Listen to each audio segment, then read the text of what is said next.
मेरा first question आप सबसे है, आप न्यूमरोलॉजी से क्या समझते हो? What do you understand by numerology? आप चैट बॉक्स में भी लिख सकते हो अगर आप वॉइस पे कंफर्टेबल नहीं हो तो। मैं जहाँ न्यूमरोलॉजी से समझता हूँ कि हम्म। नंबर से रिलेटेड चीजें, हर एक नंबर का एक अपना वाइब्रेशन होता है। ट्रू। तो जैसे हर इंसान का जन्म हुआ है तो कोई ना कोई नंबर उससे कनेक्टेड है। एब्सोल्युटली। Nicely done. हाँ जी जी। राहुल। तो मैम, जैसे कि न्यूमरोलॉजी दो चीजों से बनकर मतलब बना हुआ है, न्यूमरो प्लस लॉजी। ठीक है। न्यूमरो का हम्म। मतलब होता है नंबर। तो हमें पता है हमारे चारों तरफ जो है नंबर ही नंबर है। चाहे वो हमारा हाउस नंबर हो, फोन नंबर हो, कुछ भी हो, सब कुछ जो है एक नंबर से चलती है। या हम्म। हमारे चारों तरफ जो है नंबर्स है। हम्म। तो सभी नंबर्स जो है प्लेनेट के अकॉर्डिंग वो वाइब्रेट करती है, वर्क करती है। बिल्कुल। तो न्यूमरोलॉजी जो है, अगर हमें ऐसा लगता है अगर हमारी लाइफ में जो है सारी नंबर सही हो जाए हम्म। तो लाइफ शायद सही हो सकती है, प्लेनेट जो है उनकी स्थितियां सही हो सकती है। हम्म। तो जिसके हिसाब से जो है लाइफ की चीजें चेंज हो सकती है। Absolutely true.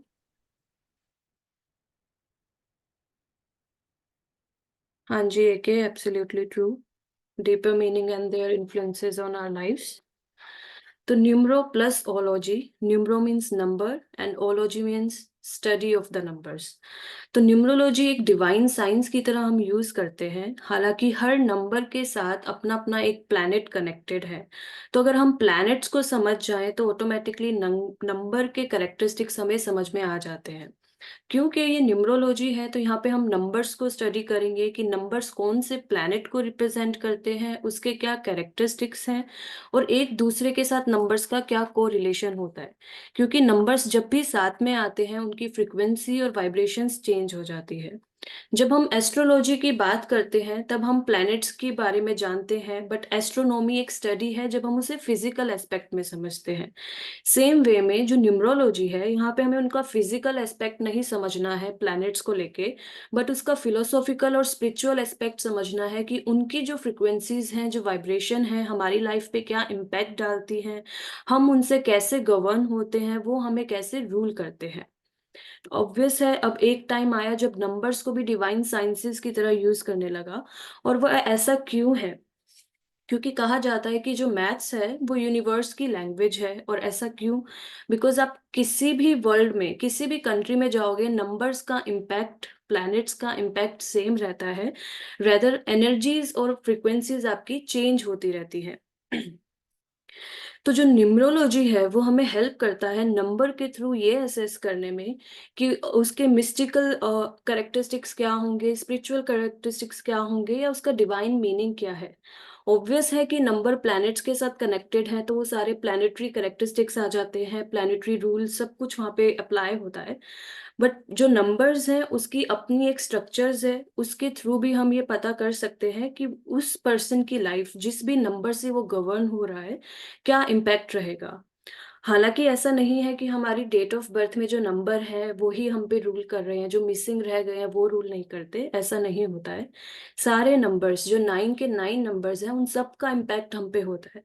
बस फर्क इतना है, कुछ पॉजिटिवली वर्क करते हैं, कुछ नेगेटिवली। और नेगेटिवली का मीन ये नहीं है कि वो नेगेटिव एस्पेक्ट में चला जाएगा, but as in weakness. Because हर नंबर की अपनी स्ट्रेंथ और वीकनेस होती है, but it's up to us कि हम उसे कैसे यूज करेंगे। उसके स्ट्रेंथन पॉइंट्स को लेके ज्यादा यूज कर रहे हैं या ज्यादा उसके वीकन पॉइंट को लेके। अब हम न्यूमरोलॉजी को यूज कहाँ पे कर सकते हैं अपनी डे टू डे लाइफ में? जब भी हमें अपने थाई सेल्फ को समझना हो, खुद की पर्सनैलिटी, या सामने हमारा कोई क्लाइंट है, हमारे फैमिली फ्रेंड्स मेंबर्स कोई भी हो, जब उनको समझना हो डीपर लेवल पे, बिकॉज हम उनकी पर्सनैलिटी तो जानते हैं कि वो इस तरीके से बिहेव करता है, उसकी ये वीकनेसेस है, उसकी ये स्ट्रेंथ है, पर ऐसा क्यों है? बिकॉज वो नंबर का बहुत ज्यादा इम्पैक्ट उनकी लाइफ पे होता है। अब वो चाहे आपका बर्थ नंबर हो या डेस्टिनी, जो हम आगे जाके रीड करेंगे कि किसका इम्पैक्ट ज्यादा रहता है। जब भी आपको अपना ऑक्यूपेशन चूज करना हो, आपका करियर चूज करना हो, एज पर योर नंबर्स आप वो चूज कर सकते हो कि कौन सा आपके लिए ज्यादा बेनिफिशियल रहेगा। लेकिन एक चीज है, जिस भी करियर की तरफ आप ऑलरेडी ज्यादा अट्रैक्टेड होते हो, आप देखोगे कि वो करियर कहीं ना कहीं आपके नंबर से रूल हो रहा होता है। तो यहाँ पे चाहे आपकी लव लाइफ हो, मैरिज लाइफ हो, चाहे आपके मटेरियल एस्पेक्ट्स हो लाइफ के, जितना भी मटेरियल पोजेशंस आपकी लाइफ में है, या कोई भी मेन इवेंट्स आपकी लाइफ में होने वाले हैं, कौन सा साल उसके लिए बेटर रहेगा, कौन सा मंथ उसके लिए बेटर रहेगा, कौन सा डे उसके लिए बेटर रहेगा, ये सब हम न्यूमरोलॉजी से असेस कर सकते हैं।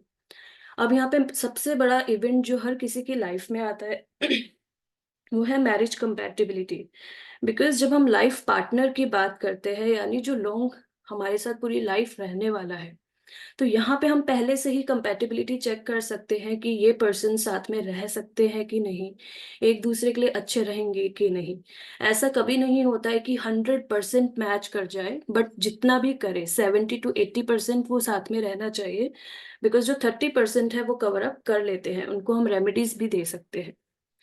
या फिर जब आपकी हेल्थ के बारे में हो कि कौन सा टाइम आपकी हेल्थ के लिए बेस्ट रहेगा, आपको कौन से हेल्थ इश्यूज हो सकते हैं, बिकॉज हर नंबर के अकॉर्डिंग उनके अपने हेल्थ रिलेटेड इश्यूज हैं।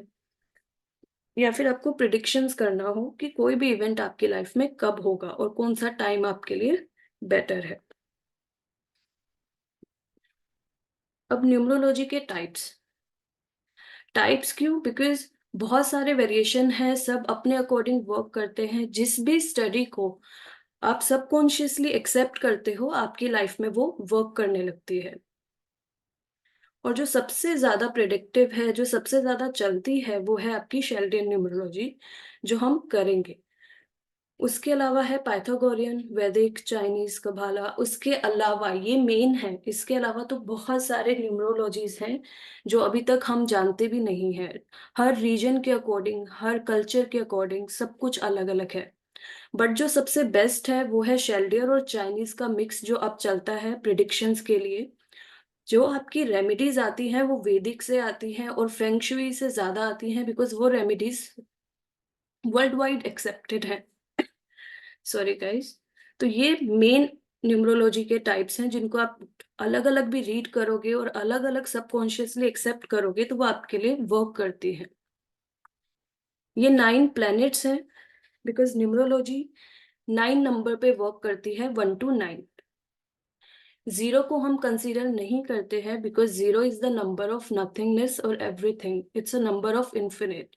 तो उसको हम कंसीडर कर ही नहीं सकते। उसका जो स्पिरिचुअल एस्पेक्ट भी है वो इतना डीपर है कि हम उसको पहुंच ही नहीं सकते उस तक। तो जो 9 प्लैनेट्स न्यूमरोलॉजी में, चाहे वर्ल्ड वाइड किसी भी न्यूमरोलॉजी में हो, यही 9 प्लैनेट्स कंसीडर किए जाते हैं। 1 नंबर रिप्रेजेंट करता है सन को, 2 रिप्रेजेंट करता है मून को, 3 रिप्रेजेंट करता है जुपिटर को, 4 रिप्रेजेंट करता है राहु को। बट अगर आप वेस्टर्न साइड अपने वेस्टर्न कल्चर में देखोगे तो ये यूरेनस कंसीडर किया जाता है। 5 रिप्रेजेंट करता है मरकरी को, 6 रिप्रेजेंट करता है वीनस को, 7 रिप्रेजेंट करता है केतु को, 8 is your Saturn and 9 is your Mars. जो केतु है, 7 में अगर आप देखोगे केतु नहीं होगा तो नेपच्यून लिखा होगा। अब न्यूमरोलॉजी में ये चीज है कि आपके जो नंबर्स हैं वो हमेशा 1 to 9 ही रहेंगे, और जैसे डबल डिजिट आने लगते हैं हम उन्हें अगेन एड अप करके सिंगल नंबर पे लेके आते हैं। तो जितने भी लोग 1, 10 या 19 और 28 को बोर्न हुए होंगे, जो बर्थ डेट है, not complete date of birth, but जिस दिन आप बोर्न हुए हो, वो सन से गवर्न होते हैं। जो लोग 2, 11, 20 एंड 29 को बोर्न हुए होंगे वो मून से रूल होते हैं। बिकॉज न्यूमरोलॉजिकली आप ऐड कर देते हो, तो 1 + 1 किया तो 2 हो गया, 20 है तो 2 + 0 किया तो 2 हो गया, अगेन मून का नंबर। 29 है तो 9 + 2 किया तो आपका 11 आया, एंड अगेन उसे एडअप किया तो 2। तो जितने भी लोग 3, 12, 21 एंड 30 को बोर्न होते हैं वो जुपिटर से गवर्न होते हैं। जो लोग 4, 13, 22 या 31 पे बोर्न हुए हैं वो राहु से या यूरेनस से गवर्न होते हैं। जो लोग 5, 14 एंड 23 पे बोर्न हुए हैं वो मरकरी से गवर्न होते हैं। जो लोग 6, 15 एंड 24 पे बोर्न हुए हैं वो वीनस से गवर्न होते हैं। 7, 16 एंड 25 जो भी इन डेट्स पे बोर्न हुए हैं वो केतु या नेपच्यून से गवर्न होते हैं। 8, 17 और 26 सैटर्न से रूल होते हैं, और जो भी लोग 9, 18 और 27 को बोर्न हुए हैं वो मार्स से रूल होते हैं। अब यहाँ पे जो नंबर्स हैं हमारे पास, इसमें मस्कुलाइन और फेमिनाइन एनर्जी का भी रोल है। बिकॉज जब हम नंबर्स को रीड कर रहे हैं तो नंबर सिस्टम है वो सारा बाइनरी पे वर्क करता है, 01 01 01 पे। तो वो डुअलिटी एग्जिस्टेंस हमेशा से ही है, और उसी डुअलिटी को रिप्रेजेंट करता है masculine and feminine energy. Masculine का मतलब होता है जो बहुत ज्यादा एक्टिव एक्सट्रोवर्टेड होते हैं, बहुत ज्यादा एक्शन ओरिएंटेड होते हैं। और फेमिनाइन एनर्जी का मीन होता है जो थोड़े इंट्रोवर्टेड होते हैं, रिसेसिव होते हैं अपने नेचर को लेके, और थोड़ा नॉकटर्नल साइड होते हैं, थोड़ा इमेजिनेशन साइड पे ज्यादा वर्क करते हैं। तो जो आपके मस्कुलाइन नंबर्स हैं वो ओड नंबर है, यानी 1, 3, 7, 9। इनमें मस्कुलाइन एनर्जी बहुत ज्यादा होगी, बहुत ज्यादा एक्टिव होंगे, डिटेल ओरिएंटेड होंगे, बहुत ज्यादा एक्सट्रोवर्टेड होंगे अपने नेचर में। जो भी लोग इवन नंबर से, आपके फेमिनाइन नंबर से गवर्न होते हैं, 2, 4, 6, 8, उनमें फेमिनाइन ट्रेट्स ज्यादा होंगे। इंट्यूशन अच्छा होना, इमेजिनेशन अच्छा होना, मून से ज्यादा कनेक्टेड फील करना, ज्यादा एक्शन ओरिएंटेड ना होके इनर वर्ल्ड में ज्यादा टैप इन करना, इंट्रोवर्टेड होना। अब ये जरूरी नहीं है कि आपका बर्थ डेट ही होगा तो भी आप मस्कुलाइन या फेमिनाइन होगे। आपका बर्थ डेट और आपका जो डेस्टिनी नंबर है, दोनों को मिला के देखा जाता है कि कौन से ट्रेट किसने ज्यादा एक्टिव होंगे। और जो नंबर 5 है, दैट्स एन अनंच नंबर। उसमें फेमिनाइन और मस्कुलाइन दोनों के कैरेक्टरिस्टिक्स होते हैं, लेकिन जो आपका डेस्टिनी नंबर होगा वो मस्कुलाइन है या फेमिनाइन, 5 उसकी तरह ज्यादा एक्ट करने लगता है। अब है स्पिरिचुअल अंडरस्टैंडिंग ऑफ नंबर्स, कि नंबर रिप्रेजेंट क्या करते हैं। अब 0 है, ऑब्वियस हम उसे न्यूमरोलॉजी में ऐड नहीं करते हैं, लेकिन हमारी बर्थ डेट में, हमारे टाइम में 0 आता है। तो 0 होना क्या रिप्रेजेंट करता है कि 0 नथिंगनेस और एवरीथिंग सब कुछ रिप्रेजेंट करता है, नंबर ऑफ इन्फिनिटी है, मिस्टिकल सिंबल है। Good evening ma'am, sorry ma'am, मेरे फोन में ना वो अपडेट नहीं हो रहा था तो मैं दूसरे फोन से लिंक किया है मैम। नीलम बात कर रहे हैं। हाँ जी, ओके, कोई प्रॉब्लम नहीं है, एक बार क्लास चल रहा है देन फिर बात करते हैं। Thank you ma'am. Thank you so much Neelam. तो 0 नंबर है वो मिस्टिकल सिंबल को रिप्रेजेंट करता है। तो जिसकी बर्थ डेट में जितने 0 होंगे वो इनहेरिटेंट स्पिरिचुअलिटी को रिप्रेजेंट करता है। इसका मतलब ये नहीं है कि वो ऑटोमेटिकली स्पिरिचुअल हो जाएंगे, बट वो अगर अपनी लाइफ में स्पिरिचुअल साइड जाना चाहते हैं, अपने लाइफ पर्पस को देखना चाहते हैं, री incarnation, spirituality, healing, thoughts, power, सब में जाना चाहते हैं, वो डेफिनेटली वहां पे ज्यादा अच्छे से टैप इन कर सकते हैं। लेकिन बाकी के नंबर्स भी उतने सपोर्टिव होने चाहिए कि वो 0 की पावर में टैप इन कर सके। Number 1 is the physical number, divine expression है, बिकॉज सारी जर्नीज यहीं से स्टार्ट होती है। तो नंबर 1 रिप्रेजेंट करता है वर्बल सेल्फ एक्सप्रेशन को। यहाँ पे आपकी कम्युनिकेशन स्किल्स को देखा जाता है। It's the number of the ego. ये जो आपकी ह्यूमन लाइफ है, कॉस्मोस से कैसे कनेक्टेड है, यूनिवर्स से कैसे कनेक्टेड है, वो नंबर 1 रिप्रेजेंट करता है। जब नंबर 2 आता है वो फर्स्ट स्पिरिचुअल नंबर है, बिकॉज वो आपको इमोशनैलिटी, सेंसिटिविटी से कनेक्ट करता है, आपके इंट्यूशन से, आपकी इमेजिनेशन से कनेक्ट करता है, आपकी सॉफ्टवेयर साइड से कनेक्ट करता है। एज जैसे नंबर 1 अभी हमने पीछे पढ़ा कि मस्कुलाइन नंबर है। मस्कुलाइन को आप ऐसे समझो कि सिर्फ एक बॉडी होना, एक प्राइमल इंस्टिंक्ट होना, लेकिन नंबर 2 का साथ में प्रेजेंट होना रिप्रेजेंट करता है जब वहां पे सेंसिटिविटी आ जाए, जब वो फीलिंग्स आ जाए, जब आपकी बॉडी में एनर्जी का फ्लो अच्छे से होने लगे।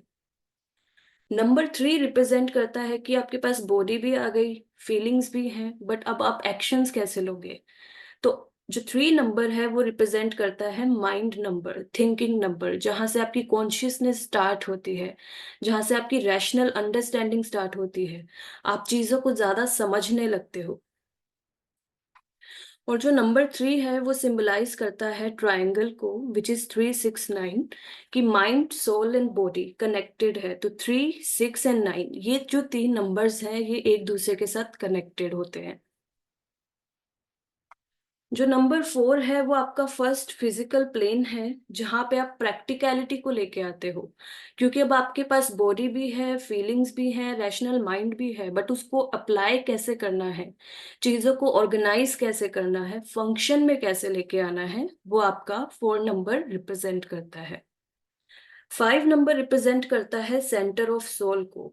यहाँ पे ये रिप्रेजेंट करता है आपकी love and freedom of expression, कि आपके पास बॉडी है, फीलिंग है, नॉलेज है, आप उसे अप्लाई भी कर रहे हो, बट आप उसको एक्सप्रेस किस तरीके से करते हो, आपकी पर्सनालिटी डेवलपमेंट किस तरीके से होता है, वो 5 पे आ जाता है। देन 6 रिप्रेजेंट करता है आपकी क्रिएटिविटी को। जितना भी आपका इंट्यूशन है, जितना भी आपका इमेजिनेशन है, नॉन वर्बल क्यूज है, ये आपके 6 नंबर को रिप्रेजेंट करता है। क्योंकि अब आपके पास सब कुछ है फेमिनाइन में, तो वो डिस्ट्रक्शन उसके साथ आता है, तो दोनों को बैलेंस करना भी जरूरी है। यहाँ पे नेगेटिव एक्सप्रेशन है क्रिएटिविटी का, बिकॉज जो 6 नंबर होता है वो कहीं ना कहीं प्रोन हो जाता है स्ट्रेस एंजाइटी को लेके। ऐसा क्यों? क्योंकि अब आप धीरे धीरे अपनी लाइफ में प्रोग्रेसिव स्टेट में हो। अब आपके पास सिर्फ बॉडी नहीं है, फीलिंग्स नहीं है, थॉट्स नहीं है, प्रैक्टिकलिटी नहीं है, एक्सप्रेशन नहीं है, बट अब आपके पास ये डर भी है कि मैं उसको किस तरीके से दिखा पाऊंगा, मैं उसको अच्छे से कर पाऊंगा भी कि नहीं। आपके पास एक स्टैंडर्ड सेट हो जाता है। तो 6 नंबर एक स्टैंडर्ड नंबर है, जहां पे जाके लोगों को लगता है कि मैं अपने आप को कैसे मैनेज करूंगा, कैसे बैलेंस कर पाऊंगा। तो वो एंजाइटी, वो स्टॉर्म यहाँ पे अंदर आपके शुरू हो जाता है। अब इसके बाद क्या होता है, स्टॉर्म के बाद हमेशा क्या होती है, शांति, कामनेस, पीसफुल। तो वो डिस्ट्रक्शन के बाद जो कंस्ट्रक्शन है वो नंबर 7 है। अब 7 ये जो 7 है सिंबल ऑफ टेम्पल को रिप्रेजेंट करता है। हमारे ह्यूमन बॉडी में 7 चक्रास होते हैं, मेन 7 प्लैनेट्स होते हैं। तो यहाँ पे जब वो स्टॉर्म के बाद की जो शांति है, जो इनर रियलम में टैप इन है, जो रूट्स में जाना है, जो नई नॉलेज को एक्सप्लोर करना है, रिसर्च में जाना है, वो यहाँ से शुरू होता है। फिर से एक कंस्ट्रक्शन स्टार्ट हो रही है। Then 8 is your most spiritual number. ऐसा क्यों? बिकॉज ये कार्मिक नंबर है। बिकॉज जो भी जर्नी अभी तक आपने देखी है एज अ प्राइमल स्टेट से वरी तक, देन फिर से आप एक कामर स्टेट में गए हो, तो 8 के साथ वो विजडम, वो नॉलेज, वो एक्सपीरियंस, वो हर प्रॉब्लम को सॉर्ट करना, फेस करना यहाँ पे आप सीख चुके हो। तो जो 8 नंबर है वो काफी ज्यादा इंडिपेंडेंट है और बहुत ज्यादा फोकस रहता है चीजों पे। और जो 9 है वो उसका जो स्पिरिचुअल एस्पेक्ट है कि फाइनली अब आप उस स्टेज पे हो जहाँ पे हर नंबर की एनर्जी आप में है। 9 is the most mystical number. Her number की एनर्जी, हर नंबर का कुछ कुछ पार्ट उसमें है। सन की तरह ईगो भी है, सॉरी, मून की तरह वो सेंसिटिव भी है, जुपिटर की तरह उसमें नॉलेज भी है, प्रैक्टिकलिटी है कि चीजों को अप्लाई कैसे करना है, कहीं ना कहीं अपनी चीजों को लेके फ्री भी है, बहुत ज्यादा एनर्जेटिक है, एंजाइटी, डिप्रेशन इसमें भी आता है। देन अपने आप को कामर स्टेट में कैसे लेके जाना है वो भी जानता है, और हार्ड वर्किंग वो है ही। और जो 9 की अपनी खुद की पर्सनालिटी इन सारी चीजों को मर्ज करके आती है, वो है रिस्पॉन्सिबल होना, एम्बिशियस होना, ह्यूमैनिटेरियन होना, हर चीज को अच्छे से मैनेज करना। ये स्पिरिचुअल नंबर्स रिप्रेजेंट करते हैं उनके मीनिंग्स, कि वो किस तरीके से पूरी जर्नी को जीते हैं। फर्स्ट प्लैनेट है सन। अब हमें पता है सोलर सिस्टम का सेंटर पार्ट वही है, हर प्लैनेट उसके सराउंड घूम रहा है। तो सन रिप्रेजेंट करता है एक तो नंबर 1 को, तो जहां पे भी आपको नंबर 1 दिख जाए या जिस भी नंबर का सम एड अप करने पे 1 आए, वो सन रिप्रेजेंट करेगा। तो ये नेचुरल बोर्न लीडर होते हैं, किंग होते हैं, फादर हैं। फादर क्यों है? बिकॉज जो लाइफ फोर्स है वो सन की वजह से ही एग्जिस्ट करती है। जितने भी प्राइमल फोर्स होना, डिवाइन क्रिएशन होना, इनिशिएटर्स होते हैं, इनको हर चीज को खुद ट्राई करना, शुरुआत करना, आगे बढ़ के काम करना पसंद होता है। इंटेलेक्चुअल भी है बिकॉज सन है, उसे हर चीज के बारे में पता है कि मेरे आसपास क्या हो रहा है। बेशक वो दिखाएगा नहीं, बट उसका सबकॉन्शियस कॉन्शियस जानता है, आप उसे पागल नहीं बना सकते। एकदम रॉयल काइंड होते हैं, डिसिप्लिन्ड होते हैं अपनी चीजों को लेके। अथॉरिटी इन्हें पसंद है बिकॉज अब सन है वो, उसे पता है कि वो सब कुछ रूल अपने सराउंड कर सकते हैं। सारे प्लैनेट सन के आगे पीछे घूमते हैं, सन के बिना एग्जिस्ट कर ही नहीं सकता कोई और प्लैनेट। तो ये सेंटर ऑफ अट्रैक्शन इनमें हमेशा रहता है। जो भी लोग वन से गवर्न होते हैं, आप देखोगे कि जब भी वो किसी भी रूम में एंटर करेंगे, उनका करिश्मा इतना होता है, उनका ऑरा ऐसा होता है कि ऑटोमेटिकली नजर उन पे जाती है। चाहे वो चाहे या ना चाहे, लाइमलाइट हमेशा उन पे ही रहती है। अब सन है, सन एक लायन लाइक पर्सनैलिटी है। अब लायन कैसे रहता है? हमेशा अपने डेन में। उसको एकदम भेड़ चाल में चलना पसंद नहीं है, ग्रुपिज्म में रहना पसंद नहीं है, और अगर ग्रुप में भी है तो वो लीडर रहेगा, वो किसी और को फॉलो नहीं करेगा। जो भी लोग सन से गवर्न होते हैं, जब तक वो बच्चे होते हैं काफी प्लेफुल से रहते हैं, फन करना, इंजॉय करना उन्हें पसंद होता है। बट धीरे धीरे जब वो मेच्योरिटी आती है तो वो थोड़ा इंट्रोवर्ट साइड चले जाते हैं, बिकॉज उन्हें लगता है कि अपना टाइम सिर्फ उन्हें ही दिया जाए जो एक्चुअली उसको डिजर्व करते हैं। तो वो एक रॉयल क्वालिटी उनमें अपने आप आ जाती है। अब सन है, फायरी है, फियर्स है, तो फियरफुल रहेगा। उसे पता है मुझे किसी और से डरने की जरूरत नहीं है, मेरे अपने एक्शंस क्या हैं। तो वो प्रोटेक्टर्स की तरह वर्क करते हैं, वो कभी किसी से डरेंगे नहीं, और अगर नर्वसनेस अंदर होगी भी तो उनके फेस पे कभी भी रिफ्लेक्ट नहीं होगी। ये एक क्वालिटीज है, एक क्वालिटी है उनमें, आप देख सकते हो। हमेशा ये इन्हें रैंक पे जाना, टॉप रैंक पे जाना पसंद होगा, काफी एक्टिव होंगे। या तो ये गवर्नमेंट जॉब में बेस्ट जाते हैं या फिर बिजनेस अपना करें, बिकॉज सन है तो वो किसी के अंडर रह के काम नहीं कर सकता, और अगर वो कर भी रहा होगा तो उसका मन नहीं लग रहा होगा। तो या तो ये गवर्नमेंट जॉब में हाई रैंक्स पे जाए या फिर अपना खुद का बिजनेस या ऑर्गेनाइजेशन स्टार्ट करें। काफी ज्यादा एम्बिशियस होते हैं अपनी चीजों को लेके, एनर्जी काफी ज्यादा रहेगी और क्रिएटिव एक्सप्रेशन रहेगा। जो भी वो चीज करेंगे काफी रॉयल तरीके से होगी, बहुत मैग्निफिसेंट तरीके से होगी। क्योंकि सन है, दिन के टाइम राइज करता है, तो जितने भी लोग वन से गवर्न होते हैं अर्ली बर्ड होंगे। सुबह उठना इन्हें पसंद होगा, डेली रूटीन में उनको वो अपनी चीजों को फॉलो करना पसंद होगा। हमेशा विक्ट्री और प्राइड के लिए वो वर्क करेंगे, उनको हार बर्दाश्त नहीं होगी। वो कभी सोचेंगे ही नहीं मैं हार गया तो क्या होगा। उनके जो एक्शंस लाइफ में रहते हैं वो हमेशा रहते ही इसलिए हैं कि मेरे पास वो प्राइड, वो विक्ट्री रहनी चाहिए, हमेशा नंबर वन पे मुझे रहना चाहिए। इनको बाउंडेशंस पसंद नहीं है, इसलिए अगर कोई रिलेशनशिप में भी अगर जिसका बर्थ नंबर या डेस्टिनी नंबर वन हो तो थोड़ा सा प्रॉब्लमेटिक होता है, बिकॉज इनको स्टेबलाइज होना, किसी और के साथ लेवल पे आना पसंद नहीं है। अगर इनके साथ कोई फेमिनाइन नंबर है जो डोमिनेंट और रिसेसिव की तरह रह सके तो ही इनके लिए बेस्ट रहता है, बिकॉज इनको नहीं पसंद कि कोई इनको ऑर्डर करे कि चीजें कैसे करनी है। हर नंबर का पॉजिटिव एस्पेक्ट होता है, जैसे हमने बात करी ड्युअलिटी। अगर इतनी पॉजिटिविटी है तो नेगेटिव साइड भी होगी, क्योंकि हर नंबर अपने आप को मैनेज करके चलता है, न्यूट्रल करके चलता है।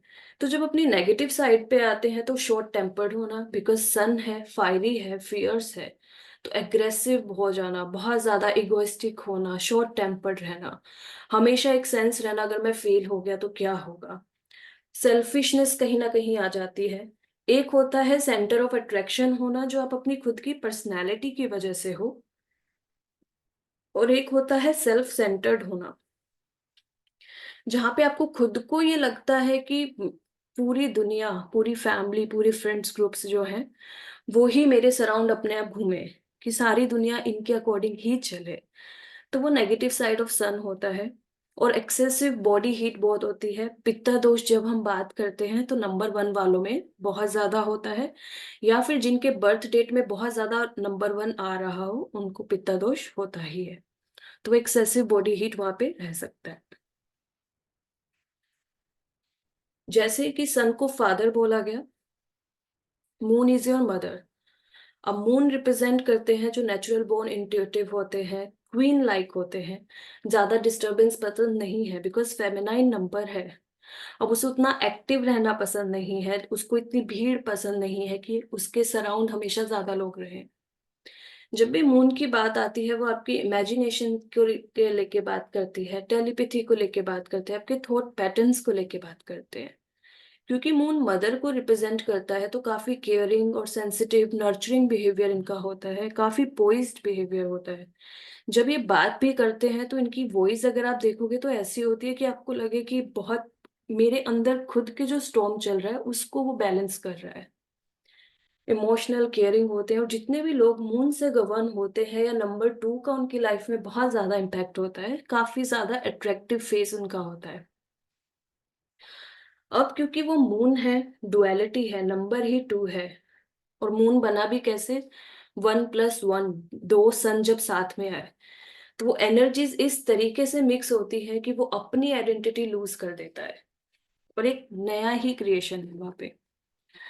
अब हमें मून का पता है कि मून हर दिन अपनी फेस बदलता है, कभी कृष्ण पक्ष कभी शुक्ल पक्ष चलता है, वैक्सिंग या वेनिंग साइड चलती रहती है, तो वो मूड स्विंग्स बार बार आना, वो काफी ज्यादा यहाँ पे रह सकता है। शैडो वर्क काफी ज्यादा हो सकता है, मूड फ्लक्चुएशंस बहुत ज्यादा हो सकते हैं।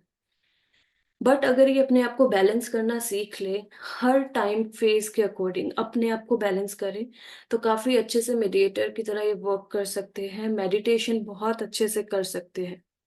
क्योंकि मदरली नेचर है तो पीस मेकर होते हैं, शांति प्रिय रहना पसंद है, आसपास झगड़ा होगा तो मेंटल लेवल पे ये लोग अफेक्ट होते हैं। एम्पैथी बहुत ज्यादा होती है, सामने वाले की पेन को देखते ही वो असेस कर लेते हैं। क्योंकि मून है, अब उसकी एक साइड डार्कर भी है तो एक सीक्रेसी होती है, सीक्रेटिव चीजें बहुत होती हैं इनके अंदर। इनके अंदर अपना ही खुद का एक रियलम होता है जो कभी किसी ने असेस भी ना किया हो, उनको खुद को भी ना पता हो। इनर विजडम बहुत है। नंबर 2 वाले लोग हीलर्स बहुत ज्यादा बनते हैं बिकॉज उनका एम्पैथेटिक नेचर है, वो मीडिएटर है। वो चाहते हैं कि हर कोई शांत रहे और बहुत अच्छे से रहे। जैसे सन वाले लोग थे वो अर्ली बर्ड्स होते हैं, अर्ली टू राइज होते हैं, और जो मून से रूल गवर्न होते हैं वो लोग रात को ज्यादा एक्टिव होते हैं बिकॉज वो मून का टाइम है, तो वो नॉकटर्नल्स काफी ज्यादा हो सकते हैं। अब नंबर 2 है, बिकॉज वो सेंसिटिव है, उसे पता है कि मेरी ये चीजें हैं, मेरी ये जरूरत है। वो ये नहीं चाहता कि आप अपनी नीड पूरी ना करो या अपनी जरूरतें पूरी ना करो, बट उसको अपने आप को प्रायोरिटी लेके चलना पसंद है। नो डाउट वो अपनी फैमिली को डिवोटेड है, फ्रेंड्स के साथ बहुत अच्छे से रहता है, बट अपनी जरूरतें भी वो बहुत अच्छे से समझता है।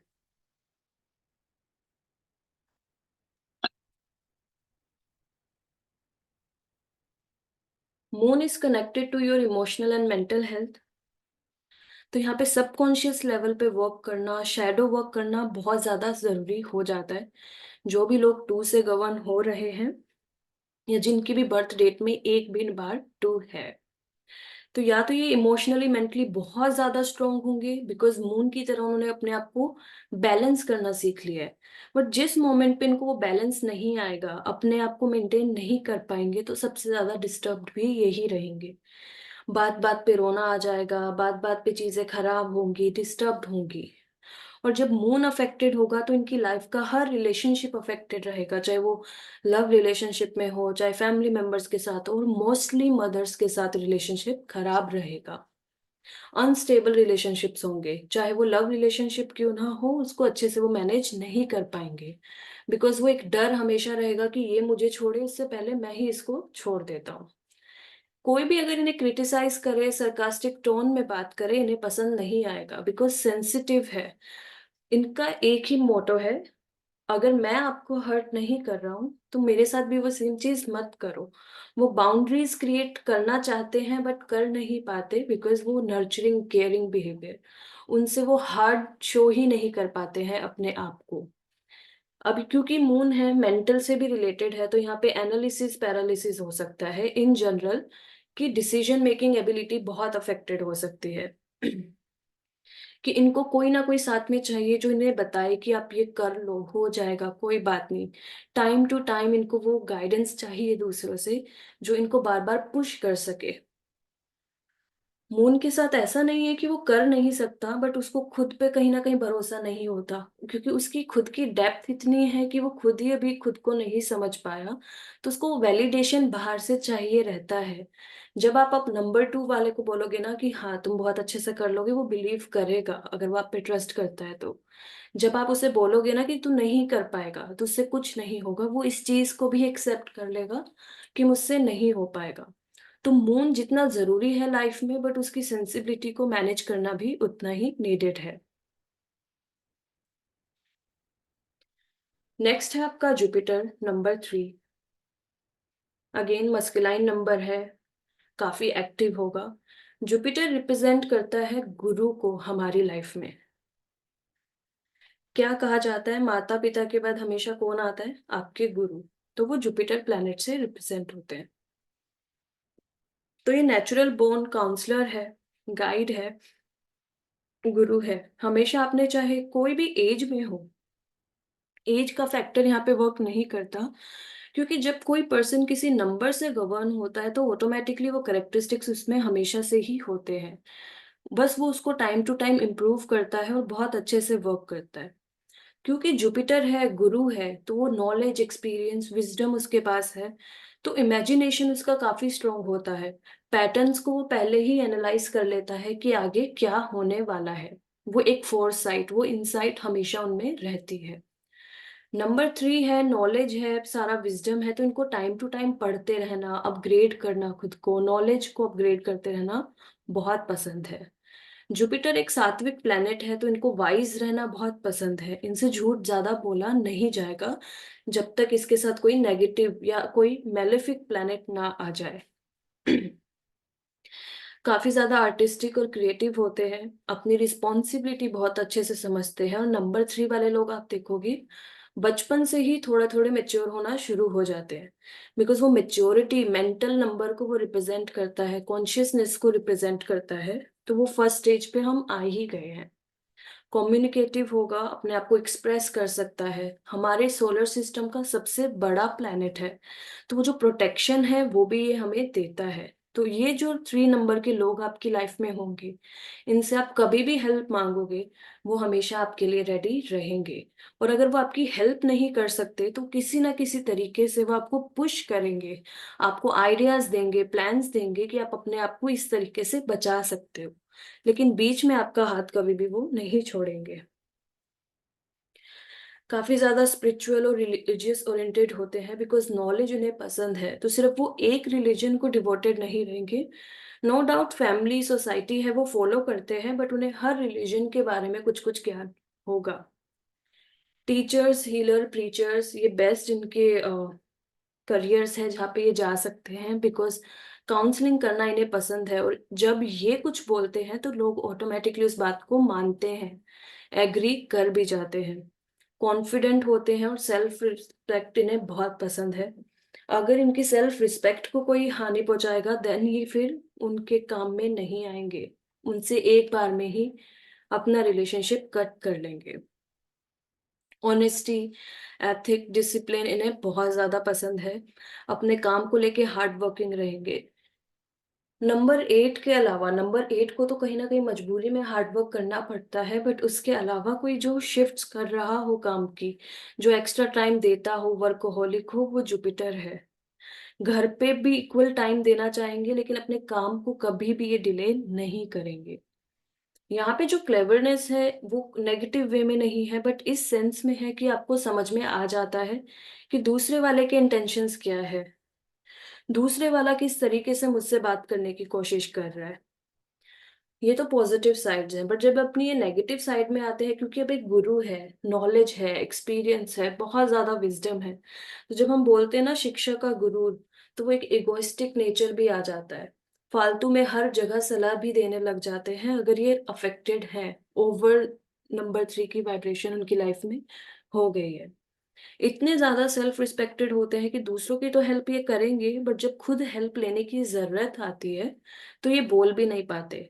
हेल्प चाहिए, मनी चाहिए, नहीं बोलेंगे। तो ये जो ओवर प्राउडनेस है उस वजह से भी बहुत सफर करते हैं, बिकॉज चीजें इनकी लाइफ में फिर डिले और पोस्टपोन की तरफ जाने लगती है। पोजेसिवनेस काफी हो जाती है, और ये सीक्रेट कीपर बिल्कुल अच्छे नहीं है, बिकॉज वाइज हैं, झूठ नहीं बोल सकते जब तक नेगेटिव नंबर साथ में ना हो। तो अगर आपने नंबर 3 को कोई सीक्रेट बताया है और टाइम ऐसा आया जहां पे सच बोलने की जरूरत है, तो वो छुपा नहीं पाएंगे। सबसे ज्यादा जो एंजाइटी, हेल्यूसिनेशन या डिमेंशिया रिलेटेड प्रॉब्लम होती है वो नंबर 3 को काफी रहती है। अब है नंबर राहु 4। हालांकि राहु केतु को पॉजिटिव प्लैनेट्स नहीं मानते हैं, बट ऐसा नहीं है। हर प्लैनेट का अपना रोल है, अपनी आइडेंटिटी है, अपनी एक नीड है। अगर हम राहु को यूज ना करते तो आज हम अपना phone, laptop, internet connection, electricity कुछ यूज नहीं कर पाते। वही सेम चीज कि अगर आप किसी प्लैनेट की स्ट्रेंथ को यूज कर रहे हो या उसके नेगेटिव एस्पेक्ट को, तो राहु केतु के भी अपने पॉजिटिव एस्पेक्ट्स हैं और अपनी अपनी नीड्स हैं लाइफ में जो हमें यूज करनी चाहिए। हाँ, इसका काम करने का तरीका अलग हो सकता है, जिस वजह से वो पसंद ना आए, पर वो नीडेड है ग्रोथ के लिए, प्रोग्रेसिव नेचर के लिए, अपनी पूरी सोसाइटी के लिए। तो राहु को रॉबिन हुड कहते हैं, जो हेल्पफुल है, अलग तरीकों से, अनकन्वेंशनल वे से वर्क करेगा, लेकिन उसका जो इंटेंशंस है वो गलत नहीं है। राहु आपके लाइफ में डिसिप्लिन, स्ट्रक्चर, ऑर्गेनाइज लेके आता है, क्योंकि राहु केतु की स्टोरी है समुद्र मंथन के समय, जब वो देवता का रूप लेके बैठते हैं और विष्णु जी उनका गला काट देते हैं, एक पूरे दैत्य का।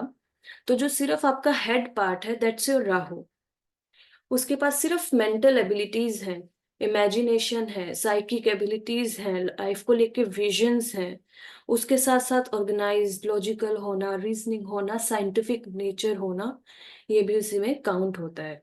तो जितने भी न्यू इनोवेशंस आते हैं, टेक्नोलॉजी आते हैं, आउट ऑफ बॉक्स थिंकिंग है, वो राहु की है, क्योंकि उसकी कोई लिमिट नहीं है। उसके पास एक ही चीज का एक्सपेंशन है और वो है माइंड। तो जब आप अपनी लाइफ में राहु की एनर्जी को एक्टिव करते हो और उसको बहुत अच्छे से यूज करते हो, तो ये क्वालिटीज हम अपनी लाइफ में एड ऑन कर सकते हैं। तो जितनी भी रिकॉर्ड ब्रेकिंग डिस्कवरी है, प्लानिंग है, मास्टरमाइंड है, ये राहु से आता है। ये है कि आपका फ्यूचर भी देख सकते हैं। तो जितने भी लोग अकल्ट में हैं, राहु केतु का यूज बहुत ज्यादा करते हैं, बिकॉज वो विजन्स आना, आपके लूसिड ड्रीमिंग्स होना, साइकिक एबिलिटीज ओपन अप होना, राहु का काफी रोल वहां पे रहता है। क्योंकि अब सिर्फ हेड है, एब्डोमिनल नहीं है, तो वो रूट इसके पास नहीं है कि खुद को ग्राउंड कर सके। तो इनका गुस्सा बहुत अलग लेवल का होता है, बहुत ज्यादा रिबेलियस होते हैं। इनकी जो टंग होती है बहुत गंदी होती है, बहुत वर्बल अब्यूज करते हैं। चाहे फिजिकल अब्यूज में नहीं जाएंगे, बट इनका जो लॉजिक है, जो इनके पास आपके सीक्रेट्स होंगे, जो नॉलेज होगी, उसको किस तरीके से यूज करना है, वो इन्हें आता है। काफी ज्यादा केयर फ्री और फियरलेस ये होते हैं। सॉरी। राहु से जो गवर्न होते हैं लोग, इनको ड्रिंकिंग नहीं करनी चाहिए, बिकॉज एब्डोमिनल है ही नहीं। तो ये हाई ड्रिंक कर सकते हैं बिना किसी नशे के चढ़े। जितने भी लोग बहुत ज्यादा पीते हैं और उनको चढ़ती नहीं है, कहीं ना कहीं देखेंगे राहु से वो गवर्न हो रहे होते हैं। इनका एक ही तरीका है नेगेटिव साइड में, माई वे और हाईवे। अगर इनके अकॉर्डिंग चीजें नहीं चल रही हैं, तो ये वहां पे रूल्स खुद बनाएंगे। इनकी जो ईगो है, जो सेल्फ सेंटर्डनेस है, बहुत ज्यादा अलग है। राहु कहीं ना कहीं सन को रिप्रेजेंट करता है। सन के ऊपर जो एक्लिप्स लगता है वो राहु की वजह से है। तो इसमें वो सन की क्वालिटीज भी हैं, लाइमलाइट में रहना, लग्जरी लाइफ में रहना, हाई राइज पे जाना, हाई पोजीशन पे जाना, रॉयल्टी की तरह बिहेव करना, और ये उस चीजों को कर भी लेते हैं। लेकिन जो रास्ता है कहीं ना कहीं वो थोड़ा गलत हो जाता है, लेकिन अगर उसको हम स्ट्रेंथ करके अच्छे से यूज करें, तो ये भी काफी लाइफ में हाई राइज जाते हैं। ये लोग एस्ट्रोलॉजी, न्यूमरोलॉजी, अकल्ट में बहुत अच्छे से वर्क करते हैं। क्योंकि राहु एक शैडो प्लैनेट है, छाया प्लैनेट है, जिसका खुद का फिजिकल एस्पेक्ट ना हो। तो जिसका फिजिकल एस्पेक्ट नहीं है, वो ही स्पिरिचुअल और मिस्टिकल को बहुत अच्छे से असेस कर पाता है। प्रैक्टिकल एनर्जी है, रैशनल माइंड है, तो इसलिए जो न्यूमरो और एस्ट्रो है, मैथमेटिकल कैलकुलेशंस वहां पे आती हैं, बहुत अच्छे से कर लेता है। वर्ल्ड को ये सिर्फ ब्लैक एंड व्हाइट में देखता है, इसके लिए कुछ ग्रे नहीं है। या तो आप एकदम बुरे हो उसके लिए, या फिर बेस्ट हो। या तो वो आपसे दोस्ती रखेगा या बिल्कुल नहीं रखेगा। तो जो वो बीच में तलवार लटक रही होती है, वो वाला सिनेरियो इसका कभी भी नहीं होता। बहुत जल्दी इरिटेटेड हो जाता है, क्योंकि सिर्फ सर है तो गुस्सा जल्दी आता है, हार्श लैंग्वेजेस यूज करता है। राहु के एनिमीज बहुत ज्यादा होते हैं क्योंकि ये स्ट्रेट फॉरवर्ड होते हैं, जो इनके दिमाग में है इन्होंने सीधा बोल दिया। तो इनके जो एनिमीज होते हैं इनको खुद को नहीं पता होता, तो बैक स्टैबिंग बहुत ज्यादा होती है इन लोगों के साथ। प्लस राहु के साथ ये चीज है कि ये इतना अनप्रिडिक्टेबल है कि जो भी लोग 4 नंबर से गवर्न होते हैं, चाहे 4 नंबर का इम्पैक्ट उनकी लाइफ में हो, अनडायग्नोज डिजीज बहुत ज्यादा होती है। Sudden all of a sudden उनको कुछ ना कुछ इश्यूज आते रहेंगे अपने आप। मेरी सिस्टर है, she is govern by 4, 13th है उसका बर्थडे डेट। तो जैसे जैसे ईयर पास बाय होता रहता है उसको कुछ ना कुछ बॉडी में डायग्नोस होता रहता है। कभी उसको किडनी स्टोन था, कभी फिस्टुला था, कभी माइग्रेन था, कुछ ना कुछ, और रीजन नहीं पता कि क्यों होता है। पर जब भी उसकी लाइफ में राहु बहुत ज्यादा एक्टिव होता है तभी उसकी तबीयत खराब होना शुरू हो जाती है। एंड सेम चीज जितने भी इसके करेक्टरिस्टिक्स हैं, डिसिप्लिन रहना, स्ट्रक्चर रहना, चीजों को अपने अकॉर्डिंग ऑर्गेनाइज करना, रिबेलियस होना, वो इसके करेक्टरिस्टिक्स हैं। नेक्स्ट है मरकरी। मरकरी को चाइनीज न्यूमरोलॉजी में सबसे लकीएस्ट नंबर माना गया है। आपके पास कोई भी नंबर हो, बट अगर न्यूमरोलॉजी में, चाइनीज में, अगर आपके पास 5 नहीं है तो आपने ग्राउंडनेस को मिस कर दिया है, आपकी लाइफ में स्टेबिलिटी को मिस कर दिया है। ये एक जेंडरलेस प्लेनेट है, एक एनएंज प्लेनेट है ये। इसको प्रिंस कहा जाता है वैदिक में। एकदम आपके राजकुमार की तरह है, इंटेलिजेंस है, इंटेलेक्चुअल है, कम्युनिकेशन बहुत अच्छा है, उतना ही फ्रीडम लवर भी है, अपने आप को बाउंड करके नहीं रखता है, फॉर्चुनेट और सेल्फ मेड है। बिकॉज अगर आप इसका नंबर भी देखो, एकदम जंपर स्प्रिंग की तरह है, या तो एकदम हाई रहेगा या एकदम लो। और अगर ये लो भी है तो इसको पता है फिर से राइज कैसे करना है। इसलिए जो 5 है बहुत ज्यादा लकी नंबर है क्योंकि वो सेल्फ मेड है, किसी भी सिचुएशन से वो बाउंस बैक कर सकता है। और आपके 1 to 9 नंबर्स में देखा जाए तो वो मरकरी एकदम सेंटर में आता है। तो जो सेंटर में हो वो उसको अपने आप को बैलेंस करना आता है। अगर ये चाहे तो एकदम मटेरियल वर्ल्ड में भी बहुत अच्छे से रह सकता है और स्पिरिचुअलिटी भी बहुत अच्छे से सीख कर सकता है। पर दोनों टाइम पे, एक टाइम पे ये एक में ही रहेगा। अगर ये मटेरियल वर्ल्ड में है, रैशनली वर्क कर रहा है, इंटेलिजेंस, कम्युनिकेशन, इन सारी चीजों में है, तो प्रॉपर डिवोटेड रहेगा। बट अगर ये स्पिरिचुअलिटी में है तो फिर वो वहां पे डिवोटेड रहेगा, क्योंकि स्प्रिंग है, एक ही साइड ज्यादा एक्टिव रहेगी। जितना भी फ्रीडम इन्हें पसंद है, हैप्पी गो लकी है, बाउंडेशंस इन्हें पसंद नहीं है, नई नई चीजें ट्रैक करना पसंद है, एक्सप्लोरर है, अपने खुद के लिए रिस्पॉन्सिबल रहते हैं, अपनी सारी चीजों को प्लान एंड ऑर्गेनाइज करके चलते हैं कि किस तरीके से हमें ये चीज करनी है। नंबर 5 को चेंजेस बहुत पसंद है। आप देखोगे जो लोग 5 से गवर्न होते हैं या जिनके लाइफ में 5 का बहुत बड़ा इम्पैक्ट है, टाइम टू टाइम अपनी जॉब्स चेंज करेंगे, सिटीज चेंज करते रहेंगे, डिफरेंट डिफरेंट जो ऑक्यूपेशंस भी है, करियर्स भी हैं, उसको भी एक्सप्लोर करेंगे। लेकिन कोई भी सिचुएशन क्यों ना हो वहां से ये बाउंस बैक कर लेते हैं और बहुत कोऑपरेटिव होते हैं। क्योंकि मरकरी है, बुध ग्रह है, बुद्धि से रिलेटेड है, तो इसको भी नॉलेज पसंद है।